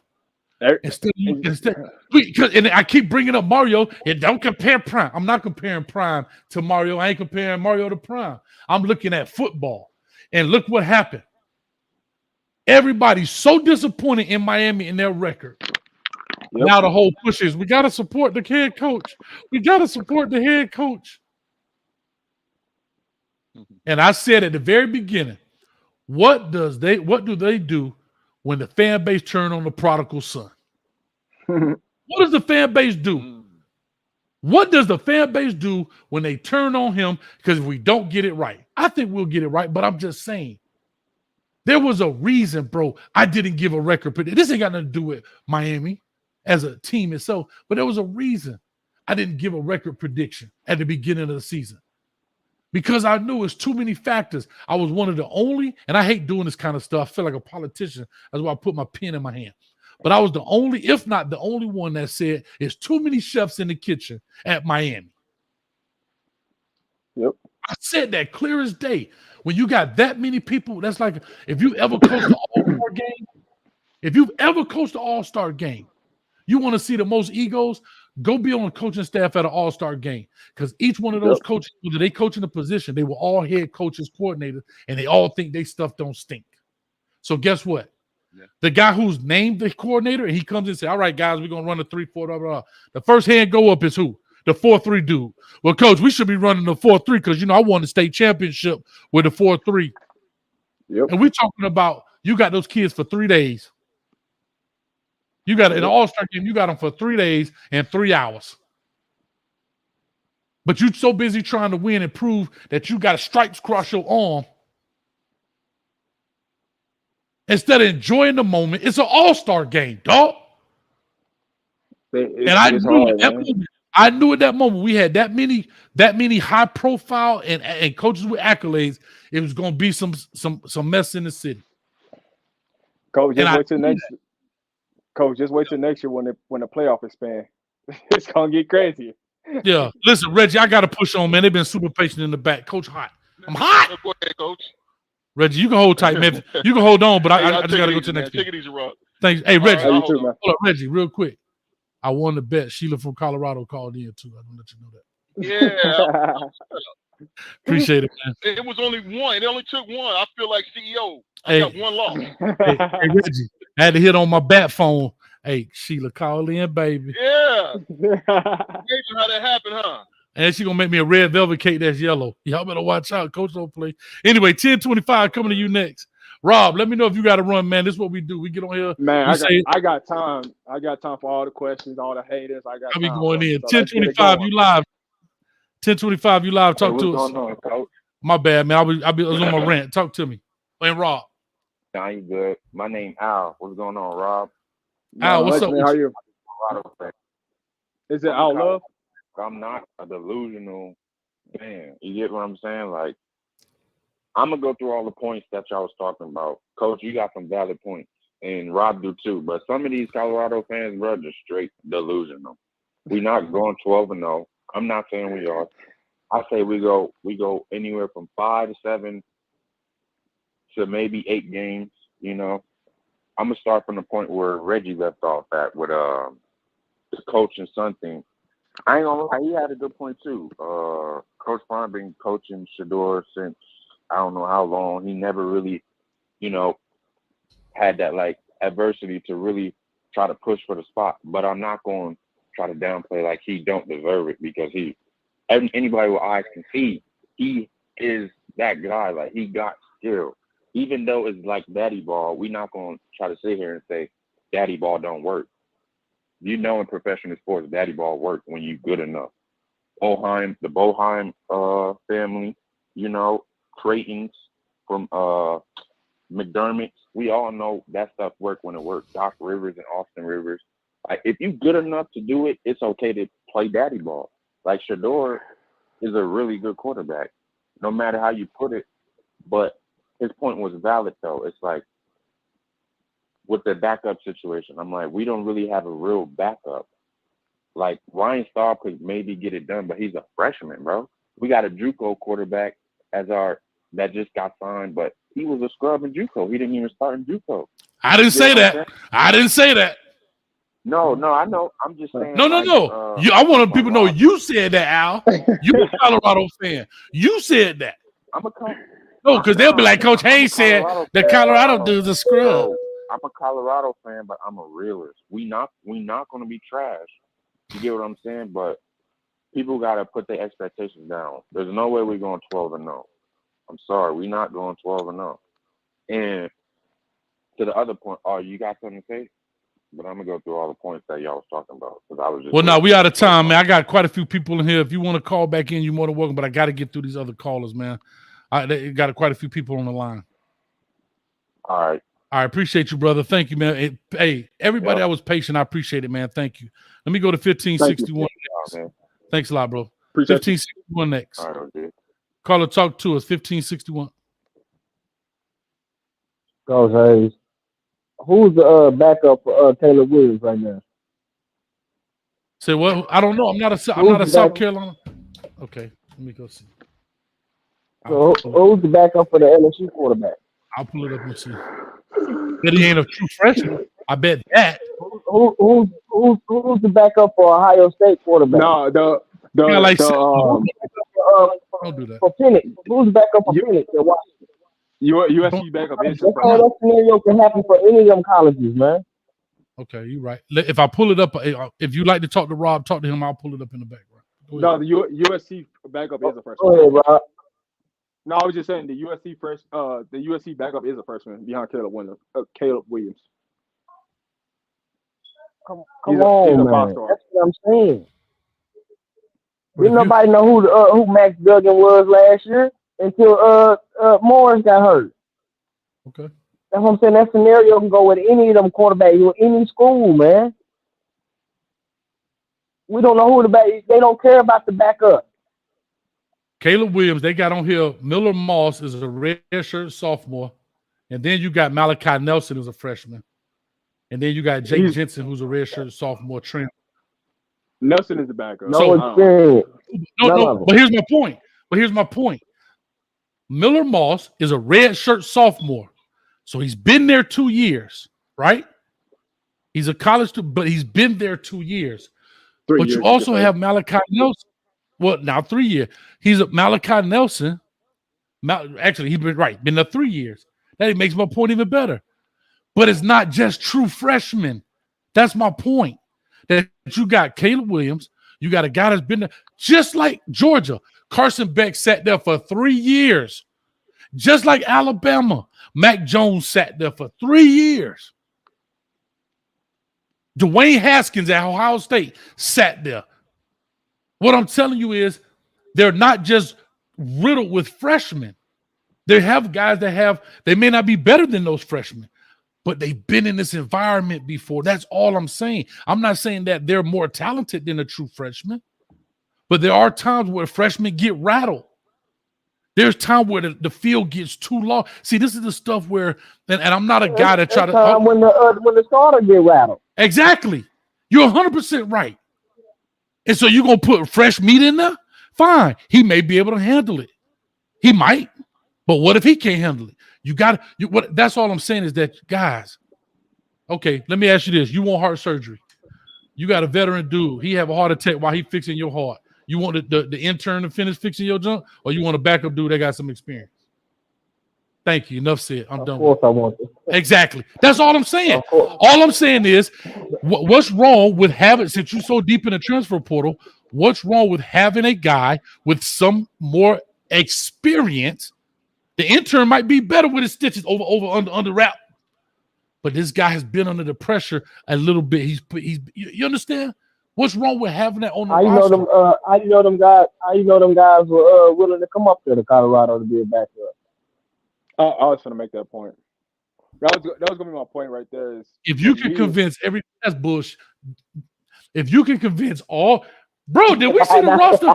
Everybody on here was gold, and you can't convince out of all these quarterbacks, you don't go after a redshirt sophomore quarterback that knows that he could be the man next year. Because I think they have a lot of trust in. I don't think Staub is going to be the second. He might know the offense because he's been there a little longer. I think Wiseman is going to start over Staub. I said that. I said that point when we was breaking down the depth chart. Here's what I'll say, Coach. They did have quarterbacks that came on a visit. For some odd reason, they didn't like what Colorado was talking about. So they did have experienced quarterbacks come. They just didn't sign with Colorado. So that's why they signed those two freshmen, and that's why they got the transfer quarterback from He had that experienced quarterback that you're talking about at Jackson with the guy that came from Ohio State. And I'm cool with that. So, Rob, to your point, if you go out there and you did that, then you get what you can get. That's just like back to Miami. We complaining because we getting 3-star. That's what we can get right now. So to your point, if I can't and I got to go get a JUCO cat, then that's what I got to do. I'm cool with that. I'm glad he got a JUCO cat. You remember, I'm looking off this. That's why I really wanted you on the show. I'm gonna be honest. This wasn't the topic of tonight's show. Yeah, we talked about something totally different, and I said, you know what? I want to really learn about the depth chart. And that's why I said, man, that's why I said, you say, yeah, that's why I'm learning. So coach me, coach, right? That's why I listen. But you know what, coach? But you know what, coach? I don't think that Coach Lewis is an idiot, man. He know what's up. He didn't ran a squad himself. I think he already got they hear this stuff. They see that he know what's up. He's not gonna put his reputation in jeopardy over Prime's pride. And I don't think Prime will put his pride in jeopardy. You know what I mean? Put himself in jeopardy. Put that image and all that over jeopardy over his pride and not have been prepared if Shedeur go down. You know what I mean? I think they pretty much. I think they are confident in you know what I mean, and okay what they got over there as far as the quarterback position. I'm gonna ask you one last question. I gotta let you roll because I got more people. One last question. Were you satisfied with Ryan Staub's performance in the spring game? Yes or no? That's it. Okay. Enough said. I'm done with it. That's why I said, no, I'm good. I'm good. Rob, I'm good. Ryan Staub doesn't get no PT. I'm good, Rob. So was Wiseman there in the spring? No, he wasn't. No, he was in the spring. So now we're looking for a guy that I just want to make sure I understood. I'm not looking for none of the backups. I'm looking for the starter. I'm looking for Shedeur. I don't really worry about no backup. Didn't I tell you they do that every time? Didn't I they do that every time? They do that every time. I love it, bro. Thank you. You going off of what ifs? You going off of what ifs if he lose, if they get hurt and all that. That's not true. I'm not looking for none of them what ifs. I ain't seen Shedeur miss a game. You're right. Just like car insurance. Bro, I'm 46. My last accident, I was 16. I've been paying car insurance for 30 years. Ain't never had an accident. Let me knock on wood, though. I'm just being honest. You got to have it this is football. Why is there, if that's the case, why are there 115 dudes on a football team with only 11 play at a time? Why? Tell me why. Tell me why. No. Tell me why there are 115 dudes on a football team and only 11 play at a time. Please explain why there are 5. Why do you need 5 deep at wide receiver? Why do you need 5 deep at offensive line? Why? Explain why. Because people get hurt. It's a contact sport. That's why. I think that I'm gonna say this one point, and I'm gonna go ahead and let you go. Yeah. Appreciate it. But I think Lewis' offense is tailor made for a quarterback for everything not Good to job. be on the quarterback. You 100%. know what I mean? Don't quit with a quick gameplay, and they predominantly run the ball. You right. But I think it's gonna be adjusted for Shador to pass the ball a lot more. But I think if a backup has to come in, it's not gonna be too much on that backup with them 20 wide receivers that you're talking about. But yet you weren't happy with Ryan Staub in a spring game in his own house. Man, I appreciate you, dog. Let me roll on, man. I got to get to 2036 next. I love you, dog. All right, brother. Appreciate you, man. 2036. Hey, Rob, it ain't going to be too much pressure, but Ryan Staub in his own backyard, and you weren't happy with his performance. I love it. 2036, call and talk to us. Give us your name, where you calling from. Hey, Coach. Good afternoon. E. Brown. I mean, I can't call you on my other phone, Coach, because you got me blocked. I got you blocked. I didn't block you. I don't know who blocked you, Coach. Yo, hey, man, your wife went in the phone and blocked that number. You be on that phone with that dang on Coach Hayes too much. I did not know that, E. Brown. But I'm blocked. I'm blocked, man. I couldn't even get in all night, man. Listen to some of this delusion going on. Dude being thrown all over the thing there, man. It just drove me darn near batty, man. Just darn near batty. But I got a question for the Colorado fan there, or the Colorado fans online. Just what is it about the football team that won no games last year that will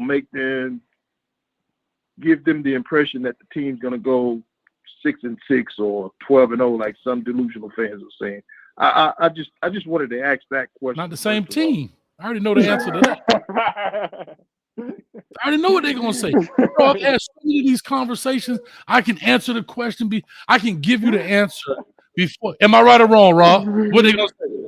It's not the same thing. Hey, listen. When you go 0-12 and you disband your entire team, you got the same damn team, man. You're gonna have the same damn team. A bunch of losers. How? They'll bring in. Tell me why the losers are going to be better than the old losers. That's what I want to know. Tell me why the new losers are going to be better than the old losers. Tell me why. Give me an example. Is what I want to know. I need an example. If you could tell me a team that was disbanded the year before, was that team was disbanded and a new team came in, and the new team went on a winning streak and won 6 games, 12 games. Just give me an example. Now, off the top of my head, I don't have a team in mind right now, but they went 1-11. So let me break it down. Let me break it down. Hold on, Ebron. He's trying to answer you. Go ahead. So what I would say to you is, right, you comparing players from last year's team to this year's team. They only got 10 returning players from last year's team. And a lot of these players came from winning programs. They didn't come from losing programs. So I'm just confused about your point of losing on losing, because I'm not doing a comparison. The team last year didn't win any football games. Okay. The team this year, we, for the last couple of weeks now, we've had people come on here and absolutely think that they're going to go 6-6, 12-0, and then you're going to have the quarterback win the Heisman Trophy. Please tell me why is it that this team this year, why do you guys have such high expectations for them when you went into the transfer portal and you built your team, and the players that you said come from a winning program, why aren't they still with the winning program? They went to Colorado, a team that won absolutely 0 games. Just explain that to me so I can get rid of this headache. Yeah, I don't know you, bro. I can't answer that issue. I don't know if you want to answer, Rob, so I can push on. I can answer, but I'm gonna leave it alone because we'll be here for hours, and I'm just gonna keep explaining myself about it. So here's my point, right? E. Brown, I love you, bro. I gotta get these callers. They calling in tonight, boy. I love y'all. Yeah. Appreciate it. Hey, I'm gonna block you. They say you need to be blocked. Keep blocking. All right, I'm gonna holler at you. Let me ask you this. Chris E says they won one game last year. USC did the same thing. I didn't see this prime hater coming for Riley. Well, Chris E. Colorado, before Lincoln Riley got there, was 4-8, 5-1 in the COVID, 8-5, 5-7. The cupboard was nowhere near as bare as Colorado, bro. No. That's the difference. 70%. Yeah, the cupboard was nowhere near. You know what Coach Prime had in there? One can of sardines from 20 years ago in the cupboard. Yeah, and I'll say USC this. had a peanut butter jelly sandwich, some crackers, some old school graham crackers. They had, like there was stuff in the cupboard, and this is why I'm trying to tell you, it's not Coach hate, it's not Coach Prime hate, it's Coach Prime love to say, brother, this young man got to start over literally from scratch. Yeah, literally from scratch. Go ahead. I'll add on to your point. 70 to 75% of that roster were not Power 5 guys that was on Colorado roster. If you think I'm lying, go look up where those players transferred to. I made that point, Rob. I don't know if you saw that show. I made that same point when Pat Narduzzi said what he had to say. And I said that when those guys transferred out, I think only 3 of all of those guys that transferred out end up at a Power 5 school. The rest of those, the quarterback went to Nevada. The other quarterback went to Charlotte. So all of those guys went Group of 5 or lower. Yeah. I said that same exact thing, that Coach Prime is such, his back is such against the wall that he literally has to. I'm going to tell you what this reminds me of. I'm coming to you 84-64 coming to you. This reminds me of an expansion team. Literally building. When the Jacksonville Jaguars got started, when the Tennessee Titans, right, and they became an expansion team, the Houston Texans expansion team, it reminds me of that. Like, did anybody expect them to go undefeated? No. Yeah. And they were getting players. It's the same feel for me. That's why I'm looking at it like I think the expectation is so unrealistic. That it is unrealistic that you're going to be forced to come up with bullcrap excuses because Coach Prime is doing stuff unprecedented. He is literally flipping an entire roster, ain't never been done because he got the cojones to do it. Yeah. Ain't no other new coach would have came in there and did that because if it doesn't work, that's a career suicide. Yeah. Coach Prime don't need that. But he also got the backing of the AD in Rick. I don't know his name, Rick Green or whatever his name is. It's Rick George. Rick George. So that's my point. You got the backing, right, Rob? So now when you're rebuilding it, let them build it. You got we saying, boy, Coach Prime gonna fail. Man, them players suck. Look at that dude they brought in. No, anybody saying that, man. Anyway, go ahead, Rob. Coach Hayes, I'll say this. Yeah. How many years does a college coach have in the program when they first get hired? How many years they got? It used to be 5, but it's down to about 2.5, honestly. Okay, so if you and he made, be honest with you, Coach Prime, because of the situation, Rick George truly understands that. I think he has a little bit more extended than major college. And the only reason I say that, Colorado ain't been making no noise. Like think about this. They talking about firing Ryan Day, dog. Yeah. Like we talking about bro. Just because he can't beat Michigan. And he beat Michigan. He lost the last 2 years. Yeah. But like they finna fire this dude. You know what I'm saying? But anyway, I would say on average of the more prominent college football, I'll just say 3. Okay, 3, right? So when people look at Colorado, right, and you talk about last year's team to this year's team, why in the heck would you keep last year's team if you got a 3-year window with a possible 1 year? Because guess what? They just fired the last coach, and he wasn't even there for a year. And then the coach before that left in a year. So it's like, if I'm going to put my job on the line, I might as well go out and get what I want. And he did it within the rules. Yeah. That's what I love about it. Coach Prime didn't do it. That's why I got on Pat Narduzzi. I appreciate all the Coach Hayes, you will hate us out there. But I ripped Coach Pat Narduzzi for trying to get on Coach Prime when he did everything within the rule book. A first-year head coach can get as many transfers as his roster can handle, and he did that. But he was trying to compare two situations. Like hit the roster what he took over when the same situation in Colorado. And the same thing, exactly. And that rule was not in place when he took over in 2015. So you can't say that. I never kick people. I get what I inherit. Okay, Pat Narduzzi. Yeah. Guess what? Since you care so much, why you ain't offering none of them Colorado kids? You had room. Yeah. And guess what? Every kid that left Colorado, go back and watch my show.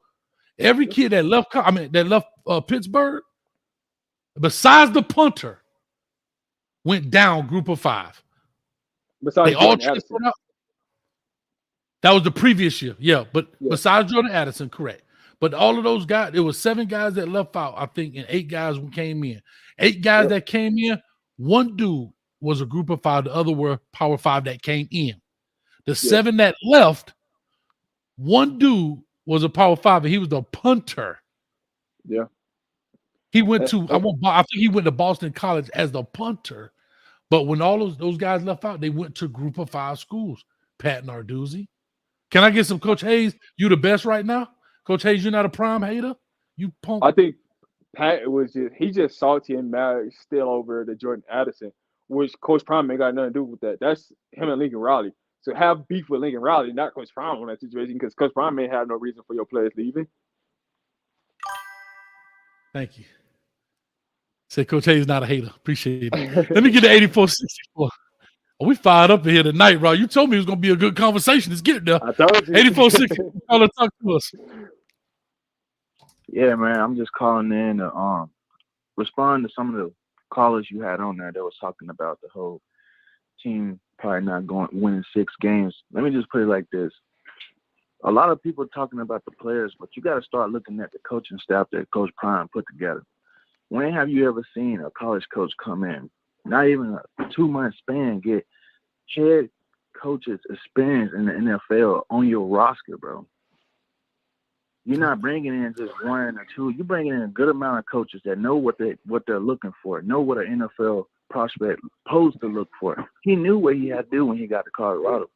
Any coach knew what they had to do. When you got the worst team in college football, the worst team, I'm talking about scoring defense, they couldn't even cover nobody. He's Prime. He's coming from Jackson State around a bunch of players that are go-getters. He's coming to a bunch of players that think everything should be handed to them. Coach Prime is on the road for success, man. A lot of people gonna hate on him. 1, because he's a black head coach. 2, because they probably hated him when he was a player. So some of these coaches are mad because he is about to break the fathom of college football. He's about to rip it in half and change everything. Look what happened after he did the whole transporter thing. Now they want to make a new rule. The hate is even coming from the top. Coach Prime is gonna get this team. I think they might go 8-4. That's what I got going. I think they're gonna go 8-4. A lot of people don't see it like that, but look at who he brought in. Look at the coaches that he brought in. Sean Lewis' offense is one of the best offense in the world. He has a fast offense. Very fast offense. I just want to respond one thing. You said I just know where you're going. I don't know. I just want to make one response because I've said it 100 times. Yeah, I know where you're going. My man, what's your name? What's your name again, brother? My name Dolo, man. Dolo from Arkansas. All right, Dolo from Arkansas. Appreciate you. Banging in Little Rock. I remember seeing that as a shorty, man. I was like, damn, he shot my man with the AK and blew a whole show off. But anyway. The first thing you said was, when have you ever seen a coach bring in the guys with all these head coaches? We just saw it last year. I'm not saying it won't work, but I literally just saw Miami Hurricane coach Mario Cristobal did exactly that. I'm just saying. Man, but hold on. No. See, and there we go. There we go. I'm not saying they are Prime. You asked me a question, and I answered it. But I knew your response, Dolo, was going to be that. Man, but they ain't Prime. But you asked me. No, but you asked me. Hold on. You got to look at Prime's record, bro. But Dolo, that's not what you asked me. 3 years in college football better than Nick Saban. let me take that back. Nick Saban, when he started, he didn't have a good record like Coach Prime right now. Coach Prime right now has a better start than any one of these major college football coaches. And a lot of people are not believing in him. Like, if he don't know what he's saying, the man been coaching little league, middle school, high school. The guy is a coach, man. He knows what he's doing. He got the Dolo, Lord stop. behind him. Dolo. That's not a fair comparison for Nick Saban. That's not a fair comparison. Well, hold on, look up the numbers, Dolo, wait a minute. Look up the numbers, man. I can look up the numbers, but I'm gonna tell you why the comparison is not fair. First of all, I only answered your question. You said, show me another coach that brought in this many head coaches on their staff. And all I said was Miami. Well, he ain't Coach Prime. I get it. I just answered your question. I'm done with that. I'm gonna turn this over to Rob. The reason I say that comparison is not fair to Nick Saban's beginning his coaching career to Deion Sanders beginning his coaching career because of who they are. If Deion Sanders was a regular dude and Nick Saban was a regular dude, probably be very similar. But the thing is, Deion Sanders comes in. That's just like Jason Taylor. Miami fans are saying Jason Taylor is the best defensive line coach of all time. It's his first college gig just because he got a gold jacket. You're right. And that's not fair to Jason Taylor. But that's not fair to Jason Taylor. Fair. You're right. So the reason Deion Sanders has a better record than Nick Saban at the start of their career is because Deion Sanders is just that. He's Deion Sanders. Nobody even know who the hell Nick Saban was. You think it's off his fame? He got the kids to come because he is Deion's. Do you think Travis Hunter would have went? Okay, Coach Hayes, I'm a bad boy, not Dolo. I'm gonna tell you something. I'm a bad boy. I'm finna go to Norfolk State, and I'm finna tell Travis Hunter to trust me and come play for me at Norfolk State. You think he coming? No, he went because Deion Sanders is Deion Sanders. Come on, Dolo. Now stop. Yeah, what is wrong with that? That's the problem. But what is wrong with him being who he is? No, I'm not. See, okay, God, so Deion, Dolo, stop. Coach, Dolo. That's where y'all make it. I didn't say it's a problem. Your statement was he has a better record than Nick Saban at the start of their coaching career. You can look it up, man. I'm telling you, God damn, dog. I'm telling you why. If you do your research, you're gonna look up and you're gonna see. You're right. I haven't disputed that. Dolo. One of these coaches and everybody's down talking him because Dolo. He's prime. Dolo. Okay, guess what? Dolo. That's good that he's prime because he shows he knows what the game is. Would you rather listen to a guy who did it, a guy who got the jacket, a guy who's but Dolo got on the field and turned into a dog? Like, would you want to listen to him or you want to listen to somebody who only was a legend in college? Dolo. Or played one Dolo. season in the NFL. Dolo. Who you want to listen to? Dolo. You ain't listening to me. I'm trying to tell you. Not once did I say, listen, Dolo, not once did I say that Deion Sanders should not use his fandom and stardom to his advantage. Of course he should. Because Nick Saban do it when he fly the helicopter and wear that ugly pink jacket. But he earned that over time, right? Deion Sanders got all of those kids to come because who he is. I was only responding to you when you said, and I'm about to be done with this. You and Rob about to have it. I was responding to say that's an unfair comparison. Now, if you would have said Eddie George and Deion Sanders, I'd have said, okay. Because they both came in with fame. Does that make sense? But if you're going to say Nick Saban at the beginning of his coaching career and Deion Sanders, Nick Saban has a better record, that is factual. I'm not even looking it up. I trust you. But the reason is he got very good players to come to the school because of who he was. Yeah. I mean, that's everybody knows that. That's what he. So that's flawed. Rob, you got it, man. Listen, Rob, you got it right quick. I got to be right back. Make some Colorado concoction, and we'll make it happen.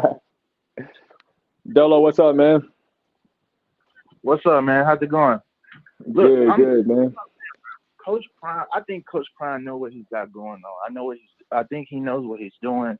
He has an experienced staff, man. A staff that been coaches in the NFL, been head coaches in college football. I think they know what they're looking for. I understand that the whole transfer portal thing, him getting all these players probably looks, messed up, whatever, how everybody feels about it. But I think Coach Prime is doing what he had to do. He took over the worst team in college football. Was he supposed to make those players better when you can use the transfer portal? It's like the free agency, man. College football is in a different age, and people are not understanding it, and they trying to criticize Prime, but he's doing what any other coach would have done. Oh, definitely. I mean, I agree with your point. For him having good seasons at Jackson State. Yeah, it was at a HBCU, but look at his record. He didn't lose a lot when he was at Jackson State. And I don't think he's planning on losing a lot at Colorado. Nobody's planning to lose, man. That's one thing I'll tell you right now. Coach Prime ain't never lost. He's never dealt with mediocre, and he's not gonna start dealing with it. What I think what Coach Hayes was trying to, present to you is to look at it from a different angle.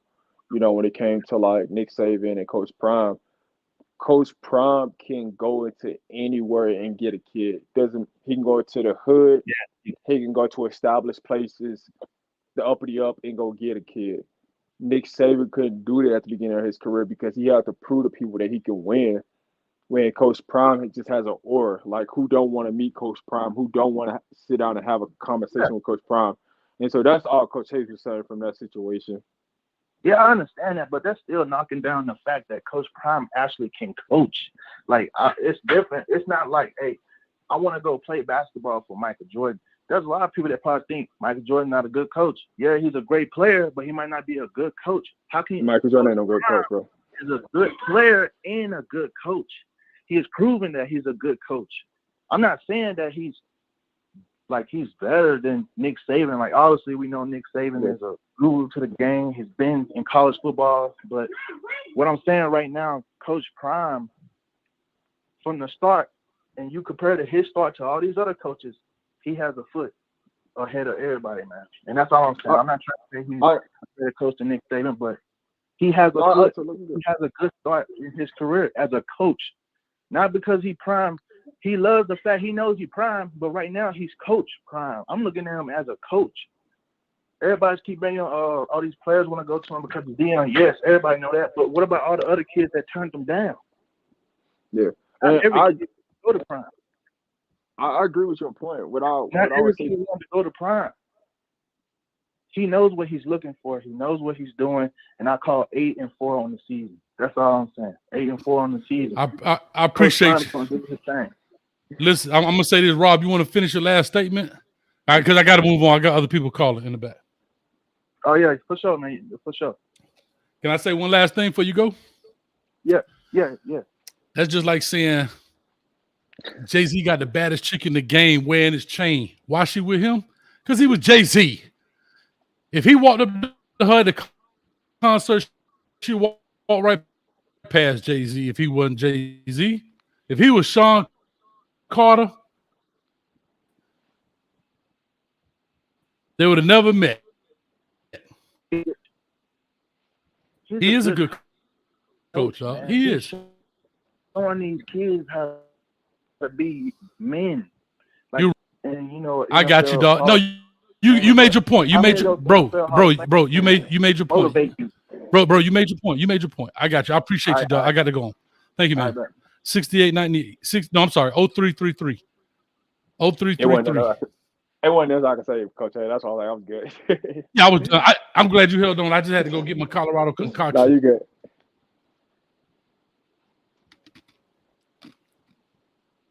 $33 0333. Talk to me. And Rob. You hear me? Yeah, you're on the line with me and Rob. You got 2 minutes. All right. But, no, I was saying, even if Kamani don't start, he could still play more snaps than the starters. True story. You know what I'm saying? Don't people understand that? No, they don't. No, they don't. I tried to make that point, but they don't understand that. He don't got to be out there the first series. Don't mean, listen, he could still play more snaps. He could play twice as many snaps as the dude that's out there on the first play of the game. It's common sense, bro. It's football, bro. It's 4 quarters, bro. Like, I don't understand these people, bro. They think, oh, just because he's the number one cornerback, he has to be out there first on the field for the first play. That's not how this shit work, bro. Starks, even though he was at Georgia, you know what I mean? So many players that was all Americans that didn't play the first snap of the season, bro. You're right. You're right. That's common sense. You know what I mean? It don't take a rocket scientist to figure that one out. As Tua, Tua. that's my call. As Tua. As Tua. That's I appreciate you, Coach. Appreciate you, dog. Yes, sir. All right, 68-98, 68-90. I think we're starting to go around the carousel. Caller, talk to us. Coach, you see how so up and down? Yes, sir. Hey, you said 3-8 again, man. Hey, regardless of whether Dion go 6-6 or 11-1 or 8-4, man, this is why Colorado hired him, man.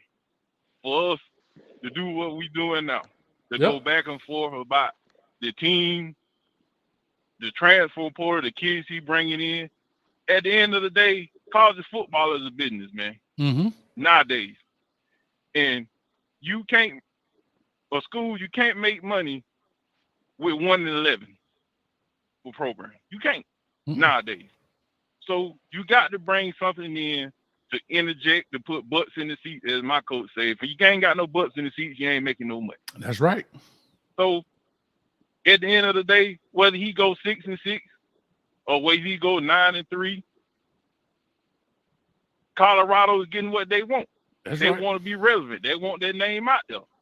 So at the end of the day, you know, regardless of if it's 6-6 or 5-7, Colorado getting what they want, man. And hey, and it is what it is. What it is. Rob, talk to him. I'll say this and give you a point about this. What's all the naysayers say when Coach Prime first signed a deal? How's Colorado gonna pay for him, right? He's proven his point of what money he could bring in, right? As far as sales, as far as season tickets, things like that. So you see a program growing financially, right? And that's the biggest thing. Coach Prime is going to generate so much money to Colorado that they're going to do things that, you know, that they couldn't do in the past. And that was part of the reason why they needed to go get a big-time coach like Coach Prime. If you ever heard Rick George talk and who the other candidates was, it was a no-brainer that why he went after Coach Prime first.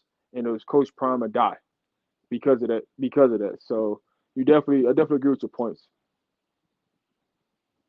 Yeah, my own thing that it is, I really don't think Colorado is that great of a job. Be honest with you. But at the end of the day, college football now is a business. And they need to bring somebody in that can generate revenue. And who better else do it than Coach Prime? 100% right. And guess what? They used Jackson State as the experiment. They used Jackson State as the experiment to prove their hypothesis. He actually used Jackson State, which is fine. Dion used Jackson State. Jackson State used Dion. Mutually used each other, right? Dion used Jackson State to prove that I can coach, I can generate funds, I can win ball games. Jackson State used Dion to generate revenue. They both walked out. I won't say a happy marriage, but they both came out winners, I guess, on the top. You understand? Does that make sense? Am I wrong? Yeah, but the question is how much revenue? We know this year alone he gonna generate revenue because of it's a new, you know, he coming in, new staff, new team. He flipped the roster over, so you know that's gonna generate revenue. But the question is, what about the second year? What about the third year? I ain't getting that far here. Rob, go ahead, real quick. Rob, go ahead, because I got to push on.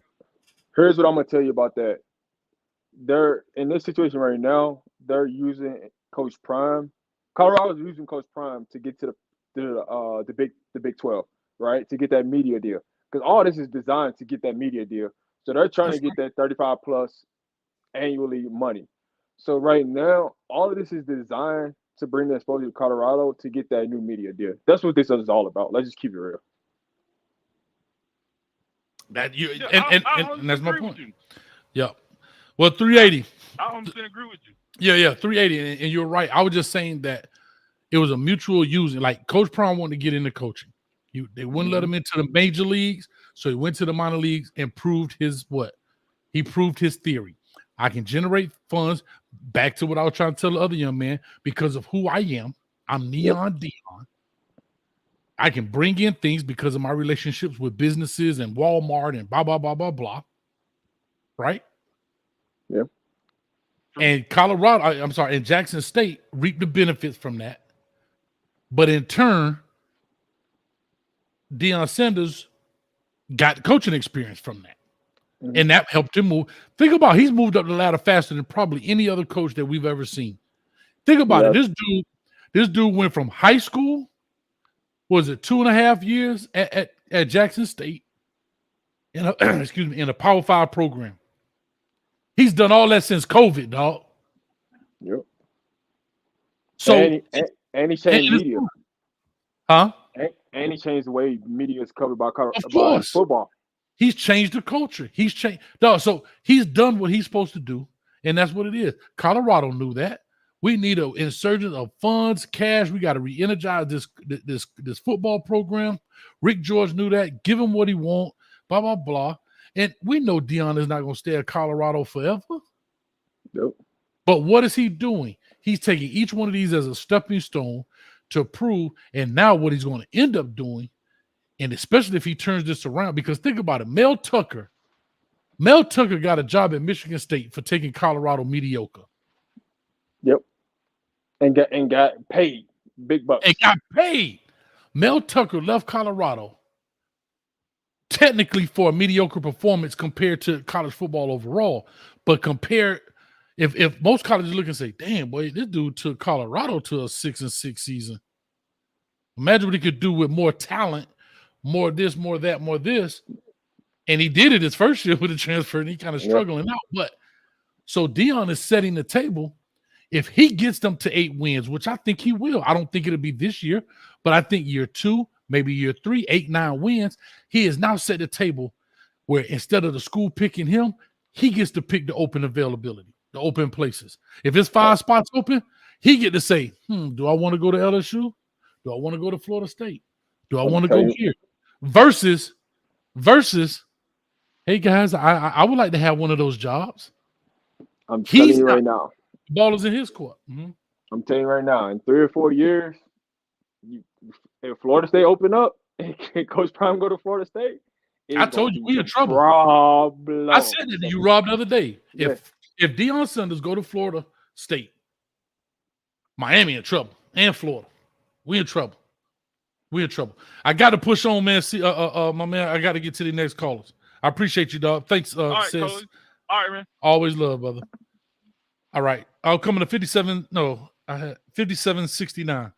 Real quick. We about to wrap this up in a little bit, man. 5769. I got to go make a JoJo Trader tape. So, what's up, y'all? So now I'm a reasonable Colorado fan. I think 7 to 8 wins is what I expect. So unlike most of the mainstream media, I actually think what Deion did at Jackson State was impressive. Very much. Because the people that are talking about Jackson State from a national perspective, they don't actually know what they're looking at. They're just going off the stars and assuming that, they had all the talent at Jackson State. But if you actually look at it, all the all-conference players at Jackson State, they weren't the big recruits. Like Savion Wilkerson came from FCS, transferred from Delaware State. Cameron Sillman came low 3-star from he was with Coach Prime in high school. He wasn't no big recruit. Shane Hooks was backup at Ohio on the MAC. They developed him to a SEC receiver now. He played for me. Shane Hooks played for me. Exactly.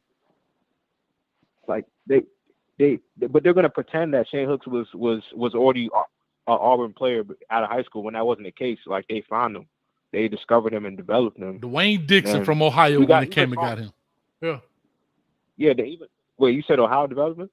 Dwayne Dixon came from Ohio. That's where he went. He went to Ohio Bobcats first. Mm-hmm. He went to Ohio Bobcats first. Shane Hooks went to Ohio Bobcats first. He played for me right here in Atlanta. Got his picture right there. He went to Ohio Bobcats. Dwayne Dixon, who played at Florida, coached at Florida, came and got him. He was up there.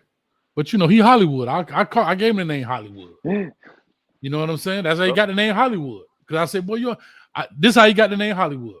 He had his helmet on with some shades on inside of the helmet. I said, dog, why you always trying to be Hollywood? That was the worst thing I could have ever said. And from then, he was Shane Hollywood Hooks. But anyway, go ahead. And it's like even another player, Niles Gaddy, that man was a walk-on at Tennessee. He transferred to Jackson State. Like, they evaluated talent. They didn't just get all the big 4-stars and 5-stars and start dominating teams. That's like a whole false narrative that annoys me. And like to pretend that there was no talent in the SWAC, like they beat FAMU by like 55 points, and FAMU had better players like in certain positions. Like Isaiah Lamb was better than any pass rusher on Jackson State last year. He could have went to the SEC, but he had grade issues. What's that guy, number 97? Kamara Stevens could have transferred to Central Florida this season. Stayed at FAMU, but the other teams in the SWAC had Power 5 players. Dion is blowing them out, and he don't get no credit for that. That's why I think that people are going to be surprised when he goes 8-4. But that's only going to help him even more because it's just going to boost the hype even more when people expected him to go 3-9 and he goes like 8-4. Rob? Hey, speaking of facts, man, I ain't got nothing to say. Nah, that's real. But let me push on because I got a couple more in here. I got 7777 in the building. And we're going to be out of here after these calls. I'm about to lock it. So if you're going to call, you got literally, I know it's a 10-second delay. I'm going to literally give you 1 minute to call in. I'm going to lock it. You can't call in after that. And I'm going to run through these calls. So if you want to call in now. We getting up out of here. All right. 7777 coming to you now. You got 1 minute. What's going on, Coach? What's going on, man? Talk to him. What's your name, brother? I'm just listening to everything, man. Randy, man, from Jersey. Okay. But I'm just listening to this, right? And like, if anyone knows anything about football, like winning is a process, you know. And like, even though they got all this talent, like it's gonna be a process. But what I think is happening is a lot of people was falling in love with his program because he actually shows everything, like he films everything. So they're falling in love with his program, but not really realizing what he really has as compared to what everyone else has. You know what I'm saying? So, like, that's how, like, I started really following him at Jackson State. You know what I mean? Because I'm a football head, right? Mm-hmm. And I love looking at the inside stuff. So he's there to let you in, and people are literally like falling in love up with it. You know what I mean? Gotcha. Like, mm-hmm. You know, Shador's gonna do well, but how well? You know what I mean? You know, a lot of guys like you said. I think I heard you said it's not that many guys that he's bringing in that has much, you know, that have stats. Right. But I think he's the conference has been locked. That can pick the kids that are hungry. Right. You know what I mean? And I think that he's doing a good job there. You know, we'll just see. You know what I mean? But I got you. I like your show, man. I appreciate it, man. All the way from the Brick City, baby, from Jersey, baby. Yes, I appreciate you, man. Yes, sir. Okay.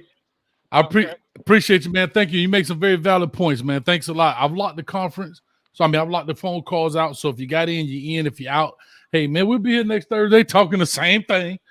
You know what I'm saying? But anyway, Rob, Rob, anything you like to say? There you go. All right, you say good. All right, I'm getting ready to push on to 5448. 5448 was in the building. I see you in that CEO in old school. I'm coming to both of y'all. Y'all the last two. 5448, call or talk to us. Give us your name, where you calling from.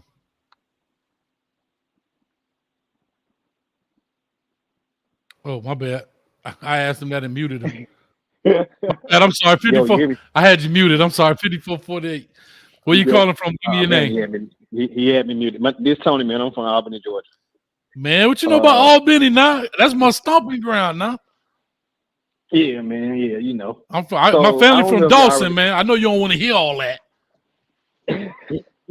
Jimmy Hot Dog by the Greyhound station on Slappy Drive.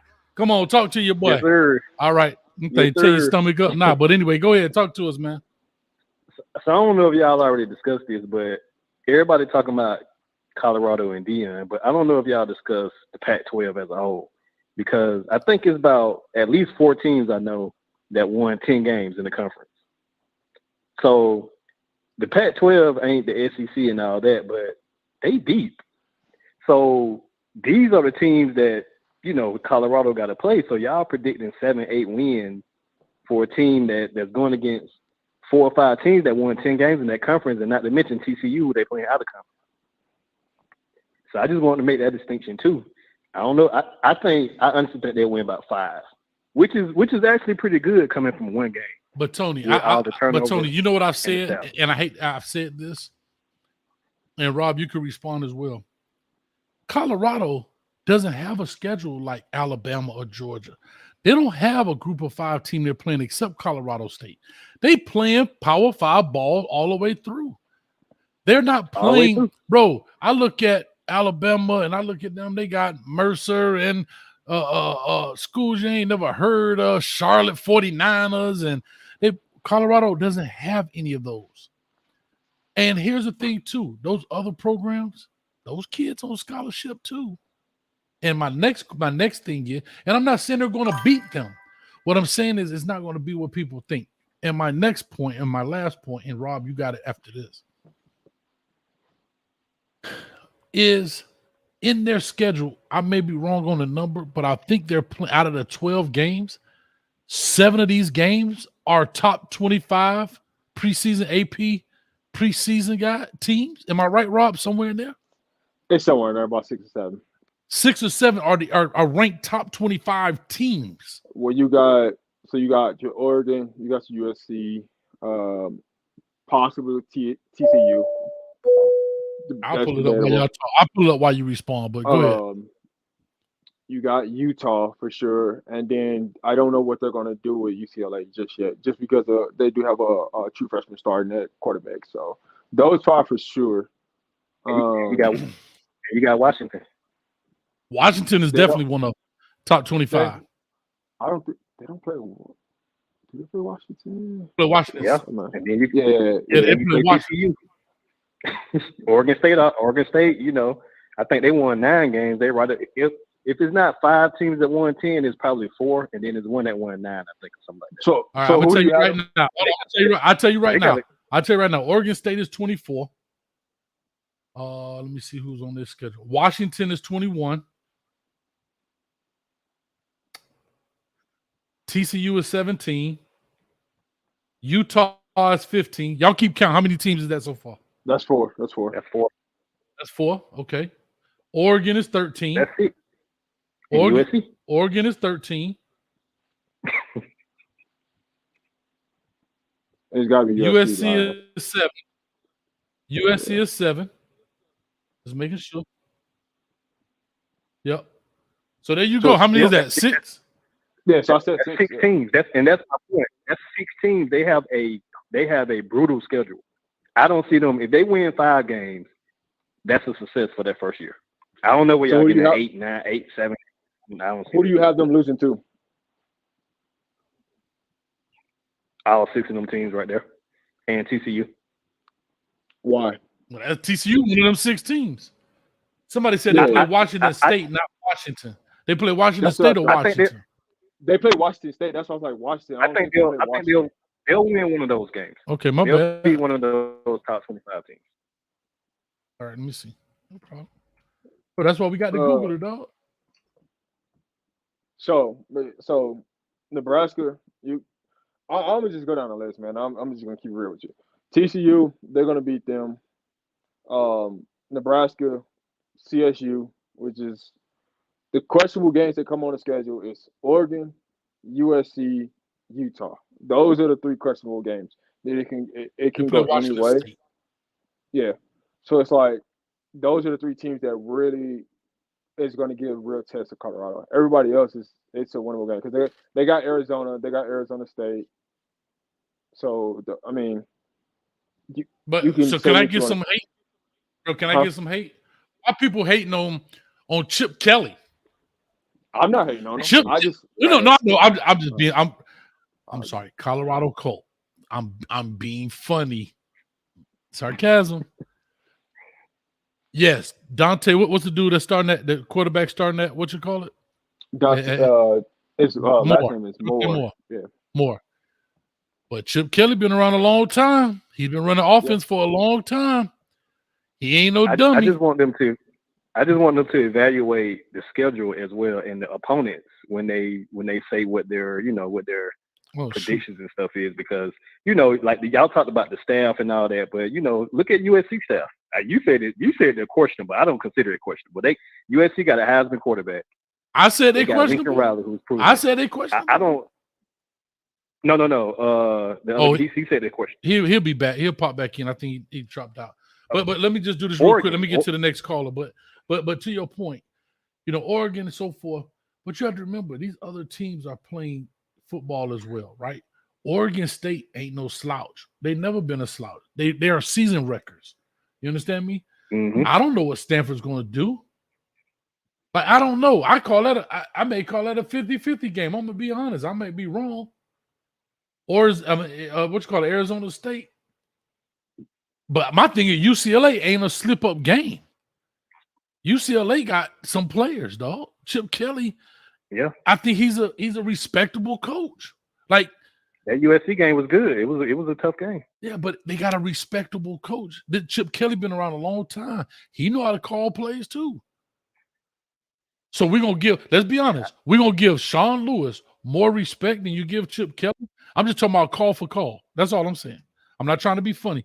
But if we just looked at it, because if Sean Lewis was still at Syracuse or at Kent State over Chip Kelly, y'all would be like, you know what y'all would say? Man, shoot. Man, Chip Kelly, man, blow him out the water. Am I lying? Tell the truth if I'm lying. Put in the chat if I'm a liar. If Sean Lewis was at any other program besides Colorado right now, and you had to pick between Sean Lewis or Chip Kelly as OCs, y'all can't tell me y'all wouldn't pick Chip Kelly. You can't tell me that. Yeah, that's why I say the opponents in the conference as a whole, the Pac-12 is strong. I mean, of course, they don't have the bravado of the other, but if you look at what they did last year, they tough. So like I said, I see about 5 wins, and that's not disrespectful. No. I mean, from 1 win to 5 wins is a 4-win jump. But not even that, dog. I don't care if they won 35 last year. He purged the team. They got to build it, dog. Let Coach Prime, let him build it. And another thing people are not talking about is this man. We have not brought this up one time tonight. Not one time tonight have these selfish Colorado fans brought up this gentleman's health. Yeah. I'm being honest. Now, one time tonight has the Colorado Colt brought up Coach Prime's health. You think blood clots be like, oh, well, nah. You think blood clots? Bro, no, he just, Rob, what you doing, baby? He popped on, he left. You think Coach Prime blood clots be like, oh, shoot, in the middle of football season. We ain't going to form right now. We'll wait. No, but nobody here has said, you know what? This guy might push himself so hard. Like, no, they selfish, bro. Yeah, it's crazy. I mean, first year staff, Oregon is not in year 1. USC is not in year 1. Oregon State not in year 1. USC not in year 1. I mean, it's so much going against Colorado right now. The only thing they banking on really is the notoriety of Prime. Like, literally, that's literally all they banking on. Because if you objectively look at everything else, it's gonna tell you it would be great if he won 5 games. That's the way I see it. I said 6-6, and that was above what everybody, bro. That was above everybody else was saying. Everybody talking about 3 games. I said 6-6. But anyway, look at that carpet tech. I was talking about his health. He's good for now, coach. Nothing to talk about. I'm sorry. You can't bring up the what if. I apologize. Colorado Colt. You can't bring up that this man just had surgeries here over the summer. I forgot you can't bring that up.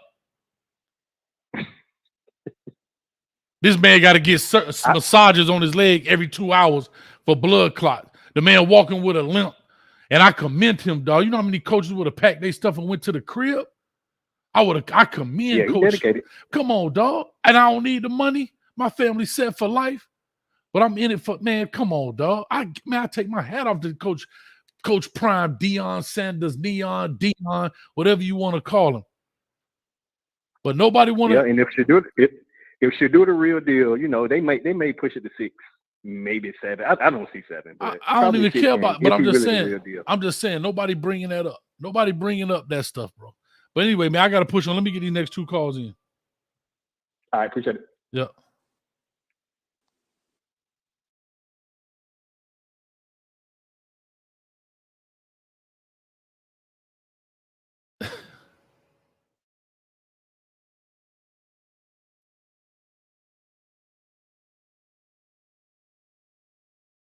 Hey, that boy Life in Football just he said, jump in my chat. They on my head. I'm on live now. I'll be over there in a minute.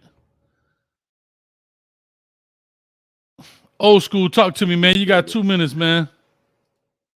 Hey, Coach, this ain't going to take 2 minutes. It ain't going to even take 2 seconds. I'm telling you, Coach, like I was telling Rob at first, he needed to hold on because I think you setting him up, but really you ain't setting him up that good. He can handle his own. He okay. He made a couple of statements and it was out of order, but it's okay. They catch up with him later. But, Coach, remember this, Coach. Deion got a plan. And look, Coach, you made an assumption. Just say Shadur break his shoelaces. Just say break his shoelaces, Coach. You think they can't find another quarterback to come in and throw the ball or pass the ball off, Coach? You don't think they got enough talent there to do something like that until he get his shoelaces taken back care of? And that thing about Deion, you know, Deion been there and done that with with his health and stuff like that. And he had to take time out. You understand me? He did that at Jackson State, you know. But God is good, though. I see he got God on the side, so I don't want to go into that long time. So I don't want to take up the rest of the 2 minutes. But I'm going to tell Rob, this is to you. Watch Coach, because Coach will get you in a whole lot of trouble that you're going to have to answer for later. So be real careful when you agree, when you don't agree, when you agree and disagree. Be real strong when you disagree, because he thinks you play along with his program. His program ain't working out here now. Thank you, Coach. Boy, Coach, I love you. For real. I love you too, Rob. Rob is back on. Hold on. Rob is back on. Old school, I hear you. I ain't going to let Coach you heard trouble, man. Yeah, I heard him. You heard him? Okay, I want to make sure you heard it. Yeah. Listen, I want to make sure, Rob, you heard that. We about to get off here because I thought my man was coming on at 12. So I want to get Life in Football this time. He told me I need to come in. Yeah, he told me that. He just texted me. He said they on my head. So I'm coming to their chat. I'm coming like I got my Colorado concoction. But I want to get in my old school. I appreciate you, man. Let me get the last one, the CEO, and then we out of here for the night, man. I appreciate you, man. Thanks, old school. Love you, bro. All right. All right, CEO, the reason I left you last, because I know it's about that cash. Talk to you, boy. No, I ain't got no care. I jumped back on and saw y'all was still on. I'm going to make it real quick. First off, I ain't speaking on the man's surgery because that's a private matter. Legally, that's a private matter. But he got a blood clot. I feel that in my extended family, so I know the procedure and the process. He did not have surgery. He had procedures. Okay, I apologize. You don't know nothing about Albany, but you don't know nothing about Albany because it's Hot Dog King, not Jimmy Hot Dog.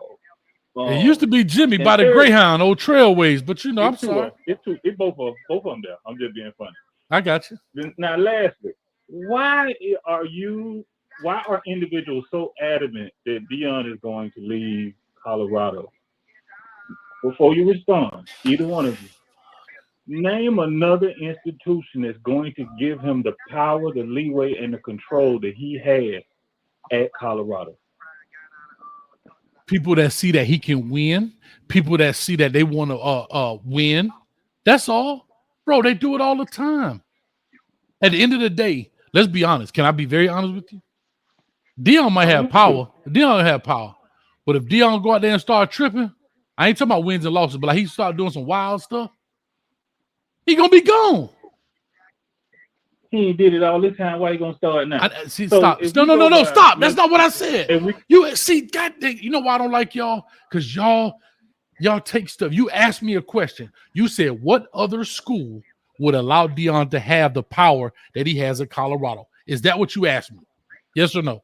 That's right. Okay, stop. That's right. And I said, every school, because they want to win. Then, therefore, I followed it back up saying, just like Colorado, you're saying that Colorado gave him power. And I was trying to say, if he starts tripping, they're going to snatch his power. So what I'm saying is all head coaches have power until they don't, meaning wins and losses, or they do something like how Pat Fitzgerald, unethical. If they want to get rid of you, they'll find a way to get rid of you. You understand me? So since everything is on record, I wanted to be on record to hear that I actually said, if this gentleman's record of 9-3 is sufficient, which I feel like is preposterous, Rick George is going to give him a contract big enough that can't nobody buy him out. You can believe that. And I don't see him coaching past 10 years. Y'all have a wonderful night. I'll see y'all on Live Football. I love you, CEO. I'm going to love you more when you put that cash in my hand when I got that ring on it. Rob, anything you want to say before we get up out of here? I just appreciate everybody that's tuned in tonight. Make sure you follow me at RobDaManMedia on YouTube, RobDaManMedia on Twitter. I appreciate everybody tuning in. Man, listen, we've been on here 3 hours and 40 minutes. The other night I did a 6-hour show. What is wrong with me, bro? What is literally wrong with me? We just you know having what? fun talking ball. Can I be honest with you? I do this all the time. Like, bro, we used to have practice. Bro, practice be over, 7:30. We wouldn't leave the office till almost 11. Talking, having fun. I really enjoy this. I think that, man, like I say, Rob, I appreciate you, man. Hopefully we formed a friendship here, man. We're gonna do more in the future. Man, I have fun. I think you are a very sharp guy. Like I said, you just started 6 months ago, man, but you're really into what you're doing. And I know you're gonna be super successful. But I need to say this. If I say one thing, they're gonna call me a hater. So I'm not. I was just gonna simply say, man, now you do a great job, man. Like I said, I gotta get your videos. Ellen has put your stuff up in this, so check it out. Everybody, that's the producer right there. So she said subscribe. She got your link up there. All you gotta do is click it, go hit subscribe, and then go over to Life in Football. I'm going over there because that's the after party. It's the after party, and after the party, it's the hotel lobby. Then what? Yeah, hey, let's go. Hey, tell them. Hey, I was on that Jeezy before we started. You heard? They brought they brought the dark skin out of Coach. But hey, I be going in sometimes because dog, some of this stuff. No, Sterile Daryl, you missed the deadline, Sterile Daryl. I got some characters on here, man.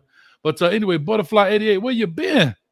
Where you been, Butterfly 88? But anyway, we have a lot of fun out here, man, and I say this after every show. There's no hate for Coach Prime. I swear to God, there's no hate for Coach Prime. I want to see that man succeed as bad as anybody else. I like to just take it to a realistic point. And I've come to realize that people troll me, dog. Like people troll me regardless. Yeah.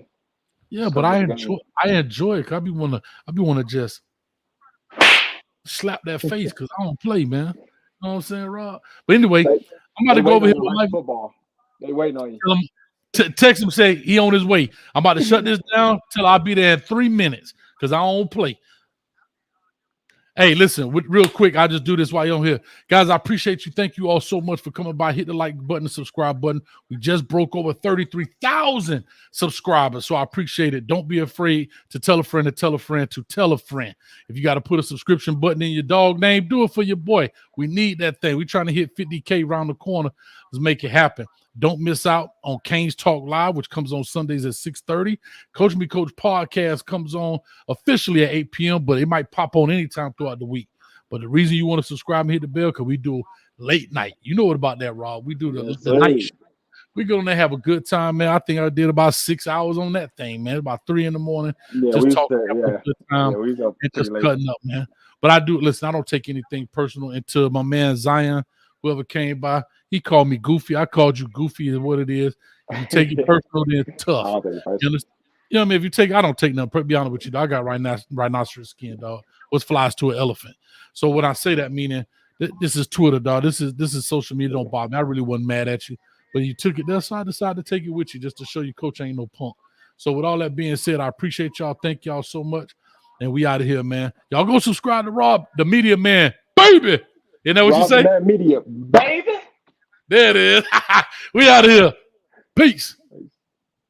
Somebody pass me my Colorado